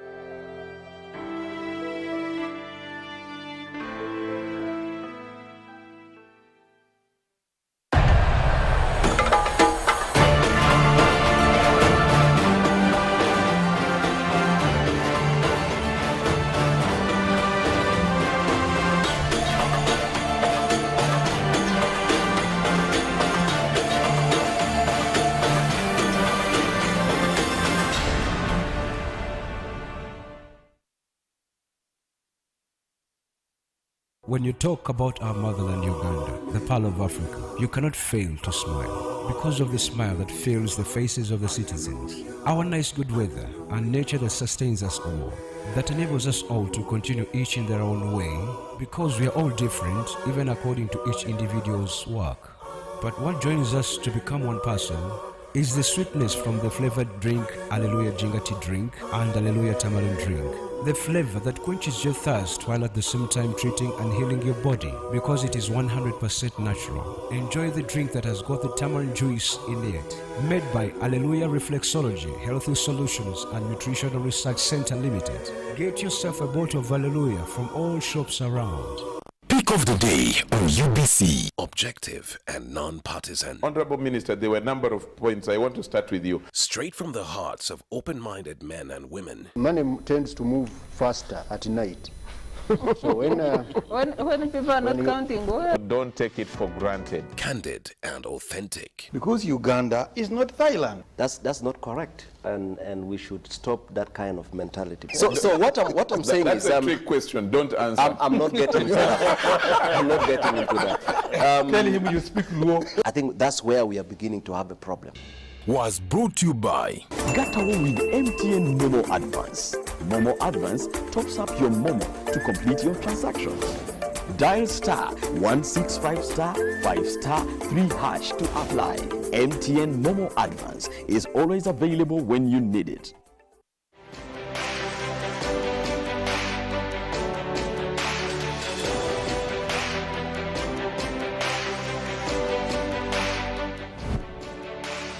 This is Chilling. Don't miss a brand new season of Chilling on UBC TV.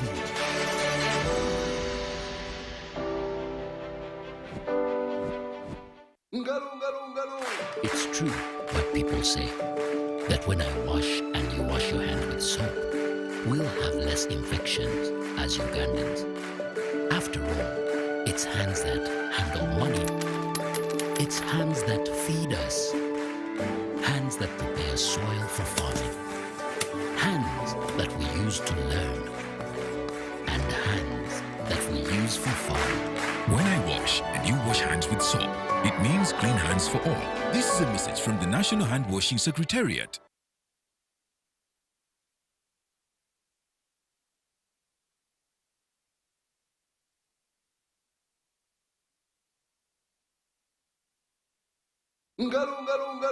It's true what people say, that when I wash and you wash your hand with soap, we'll have less infections as Ugandans.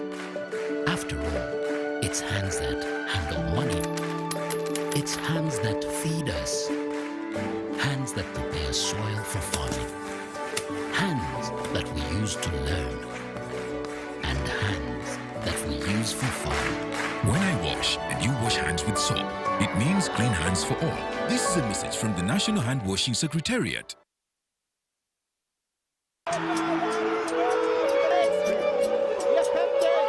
Certainly it would have made his famous father proud. And the 18-year-old Gambian left foot on the left foot. Oh! Oh my God!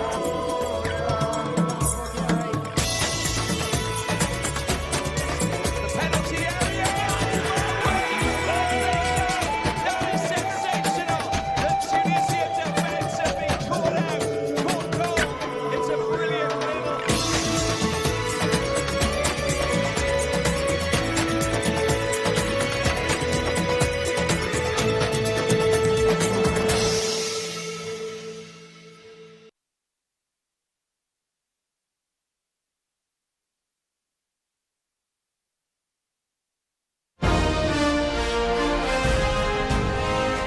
Live from Now Avenue in UBC Studios. This is Good Morning Uganda.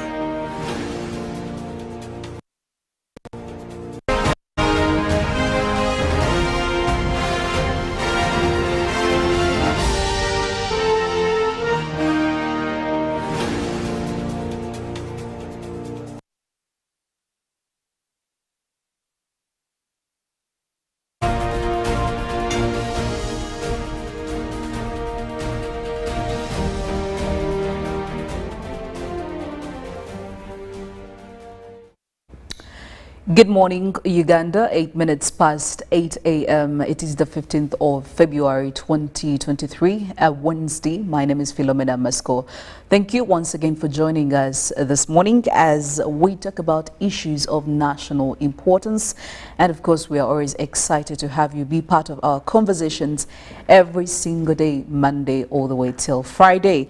And this morning, we're going to be talking about our environment and of course, who better yet to be addressing us about some of these national issues concerning our environment, if not the National Environment Management Authority. Now, we know that changes have been put into place by authority. Come 1st April, things are going to be done a little bit differently, and we'll be getting into all of that talk. But this morning, we are very lucky to be joined by an official from the authority, that is Miss Naomi Karikaho, who is a corporate communications manager at NEMA. Thank you so much, Naomi, for joining us. Thank you. Very, very happy to have you here. And I'm truly excited about what we are going to be talking regarding what we are going to be talking about this discussion. Again, it has piqued quite a lot of interest from a number of Ugandans. I have been seeing all over social media. The conversations have been quite interesting, and obviously we'll be getting into it. But while we are still at it, now we know that things are going to be changing, like I did say at the start, come for 1st of April 2023, especially when it comes to the express penalty for environmental degradation, which is going to be implemented 1st April 2023. And there are very many things that are underlying this one here. And obviously, I would love for us to take or start our conversation from there. These express penalties for environmental degradation, what are they? What are the offenses that are going to be charged, and all of that? We need to get this communication. Now, if you have questions about this, please let us know. Get into our socials. Make use of our Twitter. The hashtag is UBCGMU, and of course our WhatsApp platform is also open for you, the viewers. 0709 602 592. We'll be very happy to have your questions, for you to share your 2 cents with us, and maybe when time allows we can have answers to some of those questions. But getting straight into it, Ms. Naomi, the express penalty for environment degradation, very many questions, and of course clarity has also been sought by very many people. Let's just start from there. What is that? The express penalty for environmental degradation, which we were talking about last week. We did see an announcement that came in from the National Environment Management Authority, and we saw things like, if you are caught when you don't have a dustbin in your car, 6 million, you have to pay that money. And I will tell you that people are scared. We are scared. Good morning. Basically, express penalty schemes is regulations and laws. It's some sort of economic instrument that is used to minimize. It's two-pronged. First, to minimize non-compliance, but also to generate incomes for government to be able to clean up the environment after it has been degraded, or to restore it, or to raise awareness about dangers of mismanaging the environment. So it's a two-way program, a legal program, and we are looking forward to its implementation. Okay, so under this scheme, what is NEMA looking at as the offenses, and what are the penalties that are underlined under the scheme? First of all, we have the National Environment Act that first was introduced in 1995, and it was revised again in 1995. Under there are several laws, and there are different regulations that implement those same laws. Now, the express penalty is an addition to those, and it was introduced in the law in 2019, and it has several provisions. It has provisions to do with littering. It has provisions to do with environment impact assessment. It has provisions to do with environment audits. It has very many of them, but the one that the public specifically picked interest in is the one to do with littering. What people have dubbed the dustbin law is actually not much about the dustbin. It is a penalty scheme that is targeting littering. Waste management is a big problem for this country, especially the urban populations are increasing at a very fast rate. And the rate at which urban populations are developing is not the same speed at which waste management is being implemented. So whenever you have so many people, they generate waste, all sorts of waste. And we know that where there's a lot of waste, there's disease, and it's unsightly. And we're trying to promote Uganda as a tourist destination. So, specifically plastic waste is not only unsightly, but it degenerates, it degrades soil. It blocks drainage systems. So we are saying what you have called the dustbin law, yes, it is a penalty against those who go littering carelessly. So if you have your little trash can in the car, instead of throwing things out of the car, you put them in the can. Besides, the long haul buses, for example, the Gaga bus, yes, has the dustbins going on. They are in all the buses that go to further destinations in rural Uganda. They have these dustbins in their cars. So we are saying, even in your personal car, have somewhere to put your dustbin. So some people have said that those little compartments in the car are meant to collect rubbish. Some of them are actually storage. When you're traveling, you put your bottle in there, you put your things there. But Ugandans go eating. You stop at Namawojolo and buy food. You stop at what used to be in Bizinya or somewhere in Masaka Road. Yes. They sell a lot of nice meats and chickens and things and maize cobs. People buy those and then they haul them through the window. We are saying, if you're traveling, hold on to those. Put them in a little bin. When you get to a place where there's a public bin, place them there or in your own rubbish can. So it's not really a lot about the dustbin itself, but a lot more to do with management of litter and waste. Okay. Yeah. And how do you plan on implementing that? I mean, we already see the buses, but when it comes to the private cars, I mean, what is the implementation process you're looking at right now? So NEMA can enforce, but the actual arm of government that enforces is Uganda Police. We have inspectors who will be working with police to enforce this law. It's going to work pretty much as the same way as the traffic laws work. They're going to be policemen. They will stop you, check your car for different licenses, and check your car for presence of a dustbin. And if you do not have it, you have an option to choose whether to pay the fine as prescribed, a maximum fine, or what was indicated is a maximum fine. Yes. Yeah, so you either pay that or you can go for a prison sentence, and it's just as simple as that. It's a we have proposed 6 million, but the maximum is 11 million, or imprisonment not exceeding 10 years, or both. Okay. Yeah, depending on the extent, really. Okay. Yeah. Well, we're looking at the National Environment Management Authority about the express penalties for environmental degradation. And now here's the question.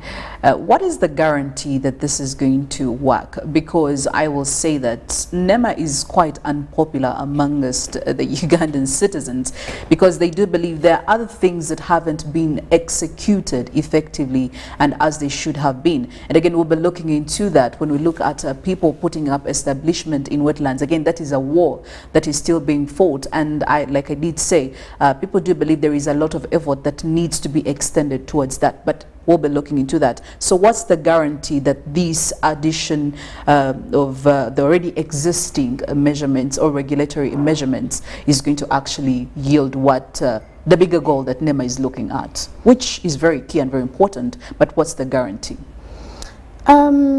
First of all, when you say that NEMA has not been popular in terms of implementing the law, many regulators worldwide are not popular.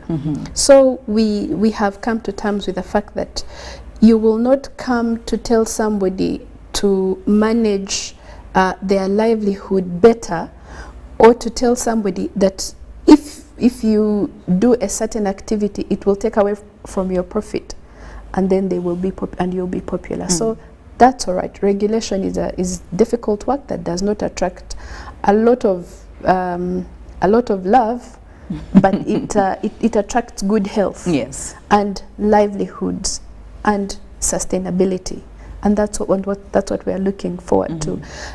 We are not envisaging a situation where we're not going to have challenges. There could be challenges, but it's not insurmountable. Really, having a dustbin in the car shouldn't be a big deal. It's an opportunity, first of all, to promote Bubu program, Buy Uganda, Build Uganda. It's an opportunity for somebody to come up with some sort of, I don't want to call it dustbin because that word has since been abused, to come up with some sort of garbage collection in the car. Yes. And somebody starts a business in that line. This is a period of innovation. This is a period where we are promoting prosperity for all, programs that increase personal income and household incomes. So what would it do, for example, for those women who make busero, and you make a kasero for their car to collect rubbish? It's degradable. It gives income to women and you know, low income households. So if you look at it positively, it's really a good program that you should look forward to. And I mean, you don't have to spend the 6 million. Comply.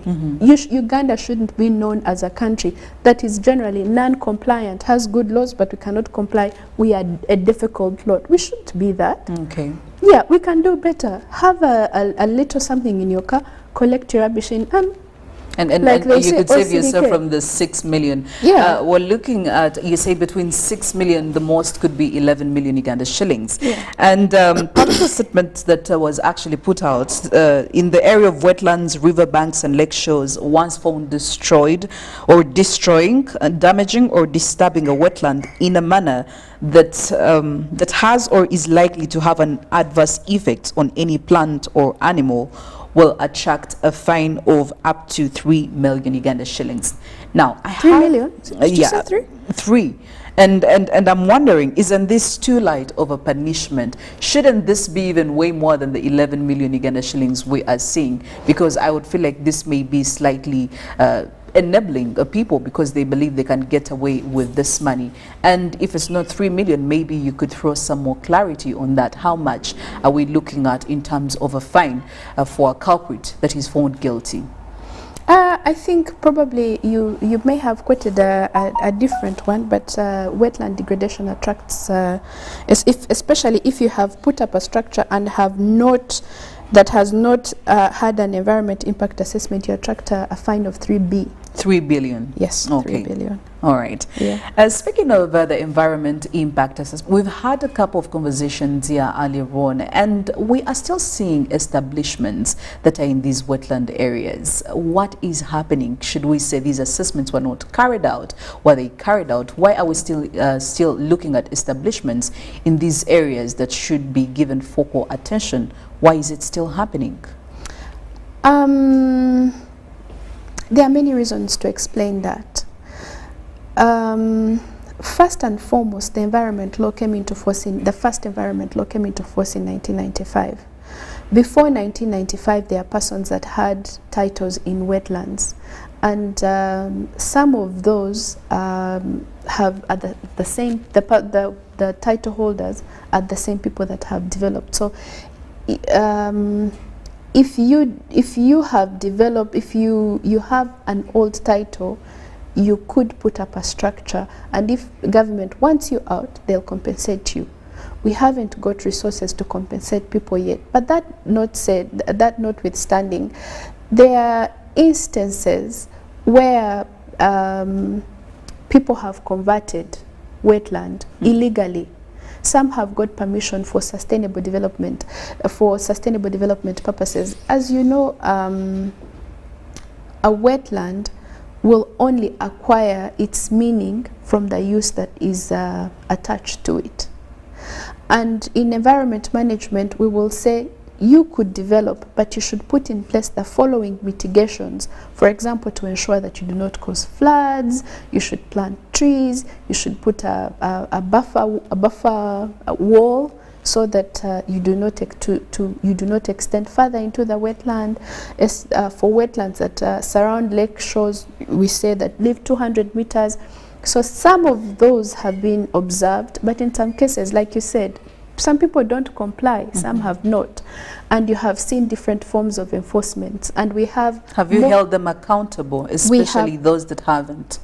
Is there proof that you've held them accountable? As we speak, we have a list of 1,000 titles that have been forwarded to Ministry of Land, because Ministry of Lands is the one that issues titles and has the mandate to cancel them. We have issued more than, we have a list of more than 1,000 titles in wetlands that we have forwarded to Uganda Land Commission for cancellation. So efforts are ongoing, but these are legal processes. There are challenges. They could be challenged in court. There are appeals for those who we have notified that we're going to cancel. So these are long government processes that you cannot rush. But yes, we are aware of the problem, and yes, we are handling it. Okay. Now, NEMA also had a warning to... Actually, they were warning to those dealing in activities that result in aggravated pollution. And maybe if you could break down, what is this aggravated pollution? What does it take for it to be considered that? Aggravated Yes, pollution. aggravated pollution. So pollution takes many forms. There's pollution of air, there's pollution of land, and there's pollution of water. So before the environment law came into force, there was the general rule that if fumes go into the air is much and it will dilute it. Same with water. Yes. If waste goes into water, water is much and it's flowing and it will be diluted. But when the law came into force, now they started giving parameters and limits to the detailing how much pollution that nature can process naturally and how much is excessive. So take the example, if you have a factory, usually in factories there are many processes, some of them that have chemicals. Though that water, the industrial water, which has chemicals called effluent, should go through a process to clean it before it is released back into the environment and into water systems. But in cases where these same factories bypass the effluent treatment plant and that wastewater or effluent goes into the actual water bodies or into the environment, that becomes toxic and it's excessive. Okay. Yeah. Well, we're looking at express penalties for environmental degradation. National Environment Management Authority, of course, is in the house, and I am with Miss Naomi, the corporate communications, in charge of the corporate communications for the authority, and giving us some of the things we should be expecting come 1st of April 2023. I do have some questions and comments coming in here. I do have Tony Chang Kwanzi saying, we do appreciate all these laws and whatever that is coming on board by NEMA, but my worry is on its execution, because we have very many laws, and not just only for the authority, but everywhere that hasn't been implemented. Take, for instance, the Kavera policy. What happened? As I mentioned earlier, environment regulation actually goes into people's pockets, into bank accounts, into people's livelihoods. That's not going to be popular. So when the first law against plastics to ban importation, use and distribution of plastic came into force in 2009, there was a ban up to 100 microns, and then different laws that were applying to different types of plastics.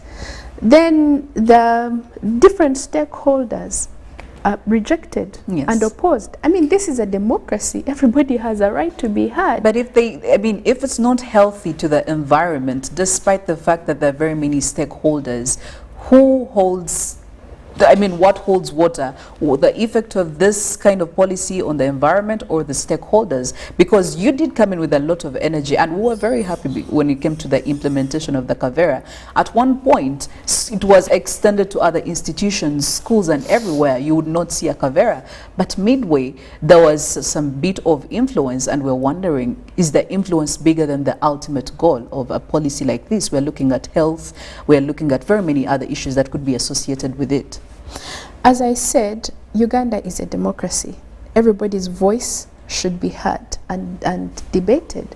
So we proposed a law, it was passed in Parliament, but at the time of implementation, there are stakeholders that were not happy and took feedback back to Parliament, and the law was revised. The single-use plastics were taken back to 30 microns, which are difficult to enforce. And then, of course, there were other issues that arose, so the plastic issue kind of stalled. But just to put it out there, and some people will not accept this, but just know that the environment issues are global. The whole world is grappling with plastics, as they are grappling with pollution, with air pollution. You have seen countries which have clouds of smoke in the sky. We have climate change. So environment issues are not unique to Uganda. We are trying. We are among the countries actually that are leading in terms of environment management. That's not to say we are top. We are trying. This work does not stop, but we continue to try. I mean, one would say that that would be used as something that is pushing us in the comfort zone. I still do believe that we can really come out of it, especially when it comes to... So that's why you have the express penalties, now which you are beginning to make fun of as the dustbin law. Well, they may actually hit to them. Even when they make fun, they will actually hit to them. So that's where we are saying we have put all these laws in place. We have negotiated many areas. We have talked to different stakeholders. It is not yielding results. Let's give you express fines right on spot. Let's see how that works. And people are responding very well. They will. They will respond to them. And people are responding very well. And I'd like to commend them. And that's the pace at which this implementation is going to go. All of us, I'll have a dustbin in my car before 1st of April, and there are many people who are asking for where to get them from, and I'm calling on the young innovators, please create a dustbin that we can all put in our cars. If not, there are little dustbins in all sorts of shops that you can purchase one, so let's comply.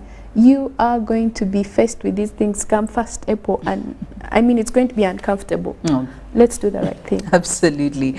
So while we are at it, aside from looking, you did talk about Bobo, which again I really liked. I mean, this could be a business venture for very many people that can really come in handy. But what are the expected outcomes that you're looking at as NEMA coming in with very strict and serious strategies like this? What is the bigger picture? What are you looking at? We are hoping for greater compliance, and that's the most important thing. We are looking forward to a clean and healthy environment.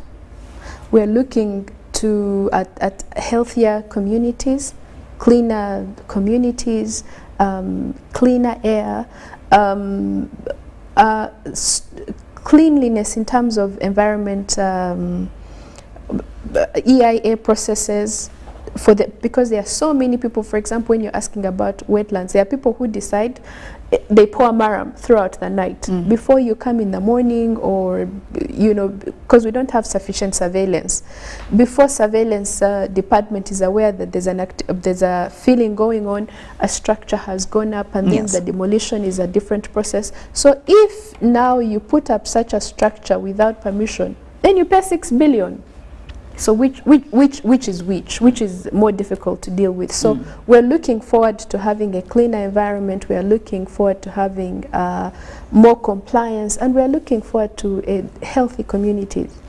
There is feedback, and this person seems to be questioning the institution in which you're going to be using to execute. It's a good strategy that you're coming up with, but when it comes to police, and this gentleman who doesn't put a name says NEMA should first focus on halting deforestation and restoration of wetland degradation.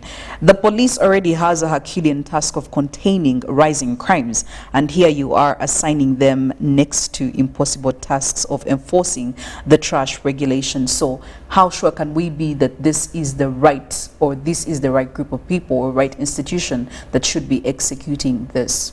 I mean, we're not going to work outside the government structures. The government structures are such that police enforces. Fortunately, we have got approval to have environment police who are dedicated to environment work. And they have already been approved by public service onto the NEMA structure. So we're going to have police who are dedicated to environment. But before they come on board on the 1st of April, we'll be working with the current police force, and they are willing. We have officers already who are attached to NEMA. There are not many, but they are there. And the general police structure is ready and willing to work with us. And when he mentions that we should focus on forest restoration, that's a mandate of another sister agency, NFA. Yes. And I think they are doing their work. In terms of wetland management, there are so many pressures that that arise when it comes to wetlands management. For example, there are populations that are increasing. I'll give you a simple example. Some time back, we had gone to do enforcement in Chetinda. Chetinda is that wetland on your way to Munyonyo. And we found so many people that had put up makeshift structures. And we asked them, what are you doing putting up makeshift structures in water? And they said, you see, Olaba, me, I was born on the street. I don't have land to go to. This is the first time I have where to sleep. If you chase me out of here, I'll go back and become a robber and steal. So there are cycles, there are issues in the society, in the community, that you don't expect NEMA to solve all at once. We need low-cost housing. We need better urban planning. We need plans for this city. What should happen where? These wetlands which are in the city, we can use for tourism purposes. But you don't expect that NEMA will attend to tourism, will attend to urban planning, will attend to wetlands, will attend to forests. No. There's an extent to how much we can stretch ourselves. And I'm telling you, we are trying the very best we can. Okay. Now, I would say what you've just mentioned could be one of the challenges you probably face as an authority. But I mean, what have been the current challenges that you're forcing while trying to enforce environmental protection? There are many. There are many pressures. There's population pressure.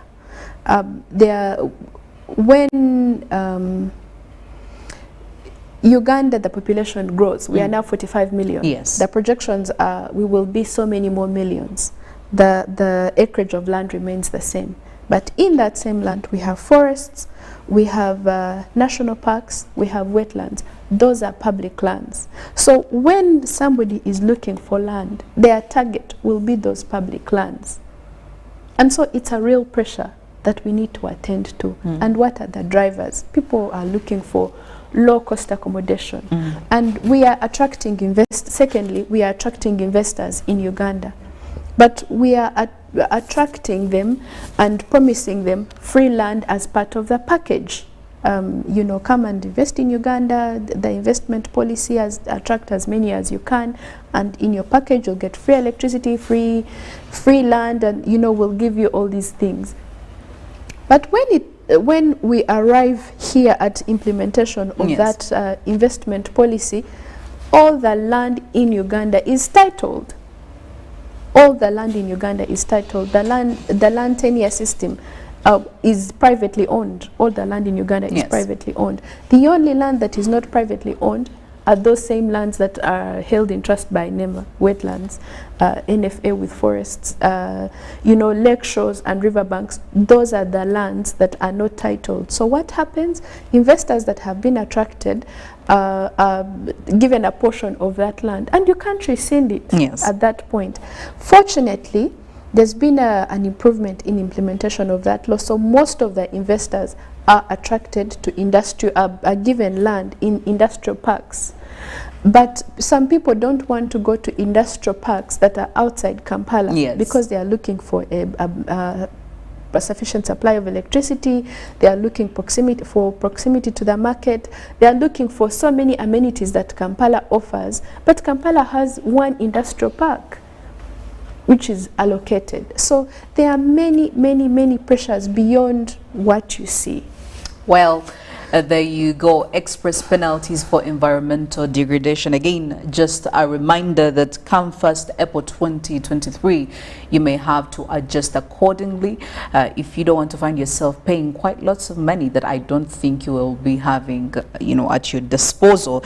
But also one thing I know from NEMA is that emitting noise in excess of the permissible noise level and failing to immediately reduce noise to permissible noise level when required to do so attracts a fine of up to 10 million Ugandan shillings upon conviction. And I would love to know, Naomi, how are you doing with this one? How far have you got when it comes to emitting noise?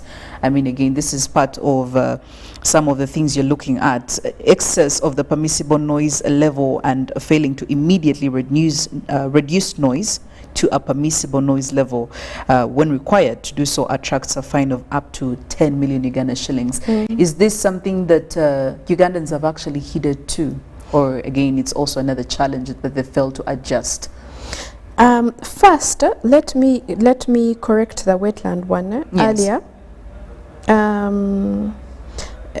It's regulation 37, depositing in or under any wetland in a manner that is likely to have adverse impacts. Yes. And you're right, indeed, it is 3 million. 3 million, yeah, yes. it is 3 million Uganda shillings. I had mentioned it's not 3 billion. It's 3 million. It is 3 million. I'd like to clarify that. And you had said that is... Isn't it too light? I feel like this enables, I'm not saying everybody can afford to, but for somebody who can have the authority or the power or the funds to do whatever they want to do, I think they can actually pay the 3 million. So shouldn't we be charging them more than that? So that is just one. Yes. That's one. But you could be charged with all the three. For example, there is destroying, damaging, disturbing any wetland, 3 million.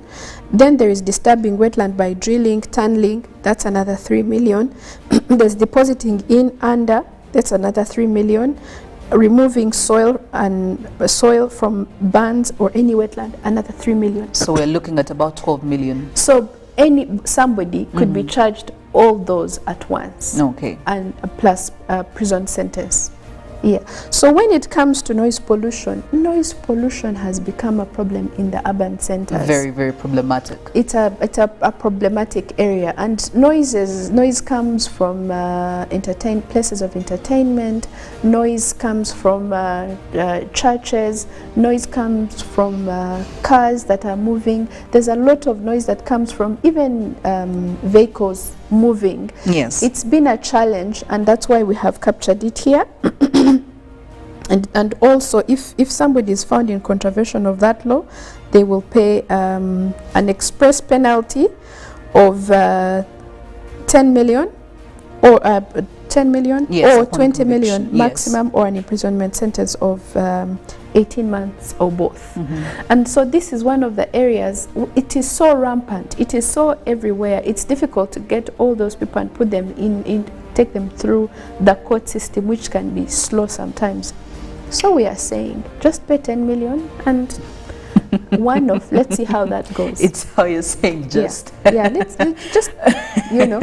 Well, you don't want to find yourself on the wrong side and I mean parting with all of that money. So you need to be very careful, extra careful when you are doing whatever you're doing, especially when it has something to do with the environment, whether you're putting up an establishment or, you know, an industry, a company, or even a residential house. There is a lot for you to put into consideration. Like I did say, you don't want to find yourself behind the bars. Well, we have to leave. Any final remarks before we sign out, Naomi?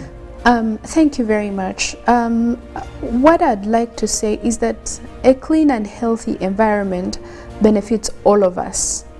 A clean and healthy environment is good for our health, is good for our children, is good for you and I. When it rains and we flood, lives are lost, properties are lost, it's a lot of inconvenience. We could do better. When our animals choke on plastic, it's our loss. It's not NEMA's loss. It's an individual's loss. We can do better. When we inhale all these things and we are caught up in all sorts of respiratory conditions, it's not NEMA staff that suffer. It's all of us. We can do better.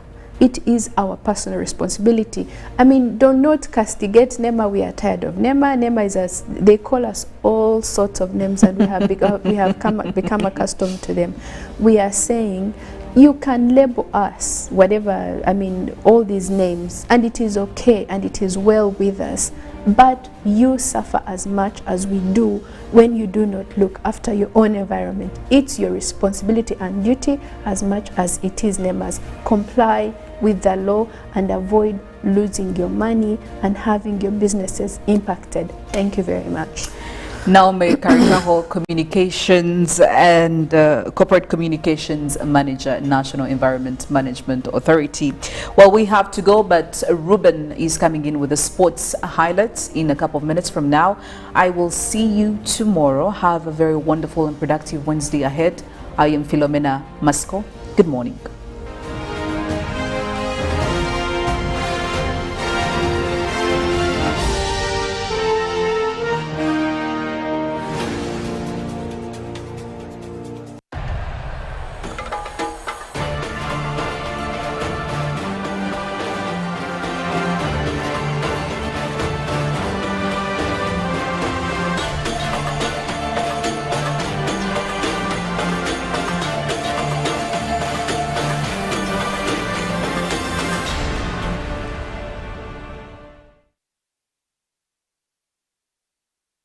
When you talk about our motherland Uganda, the Pearl of Africa, you cannot fail to smile because of the smile that fills the faces of the citizens. Our nice good weather and nature that sustains us all, that enables us all to continue each in their own way, because we are all different even according to each individual's work. But what joins us to become one person is the sweetness from the flavored drink Alleluia Jingati drink and Alleluia Tamarind drink. The flavor that quenches your thirst while at the same time treating and healing your body because it is 100% natural. Enjoy the drink that has got the tamarind juice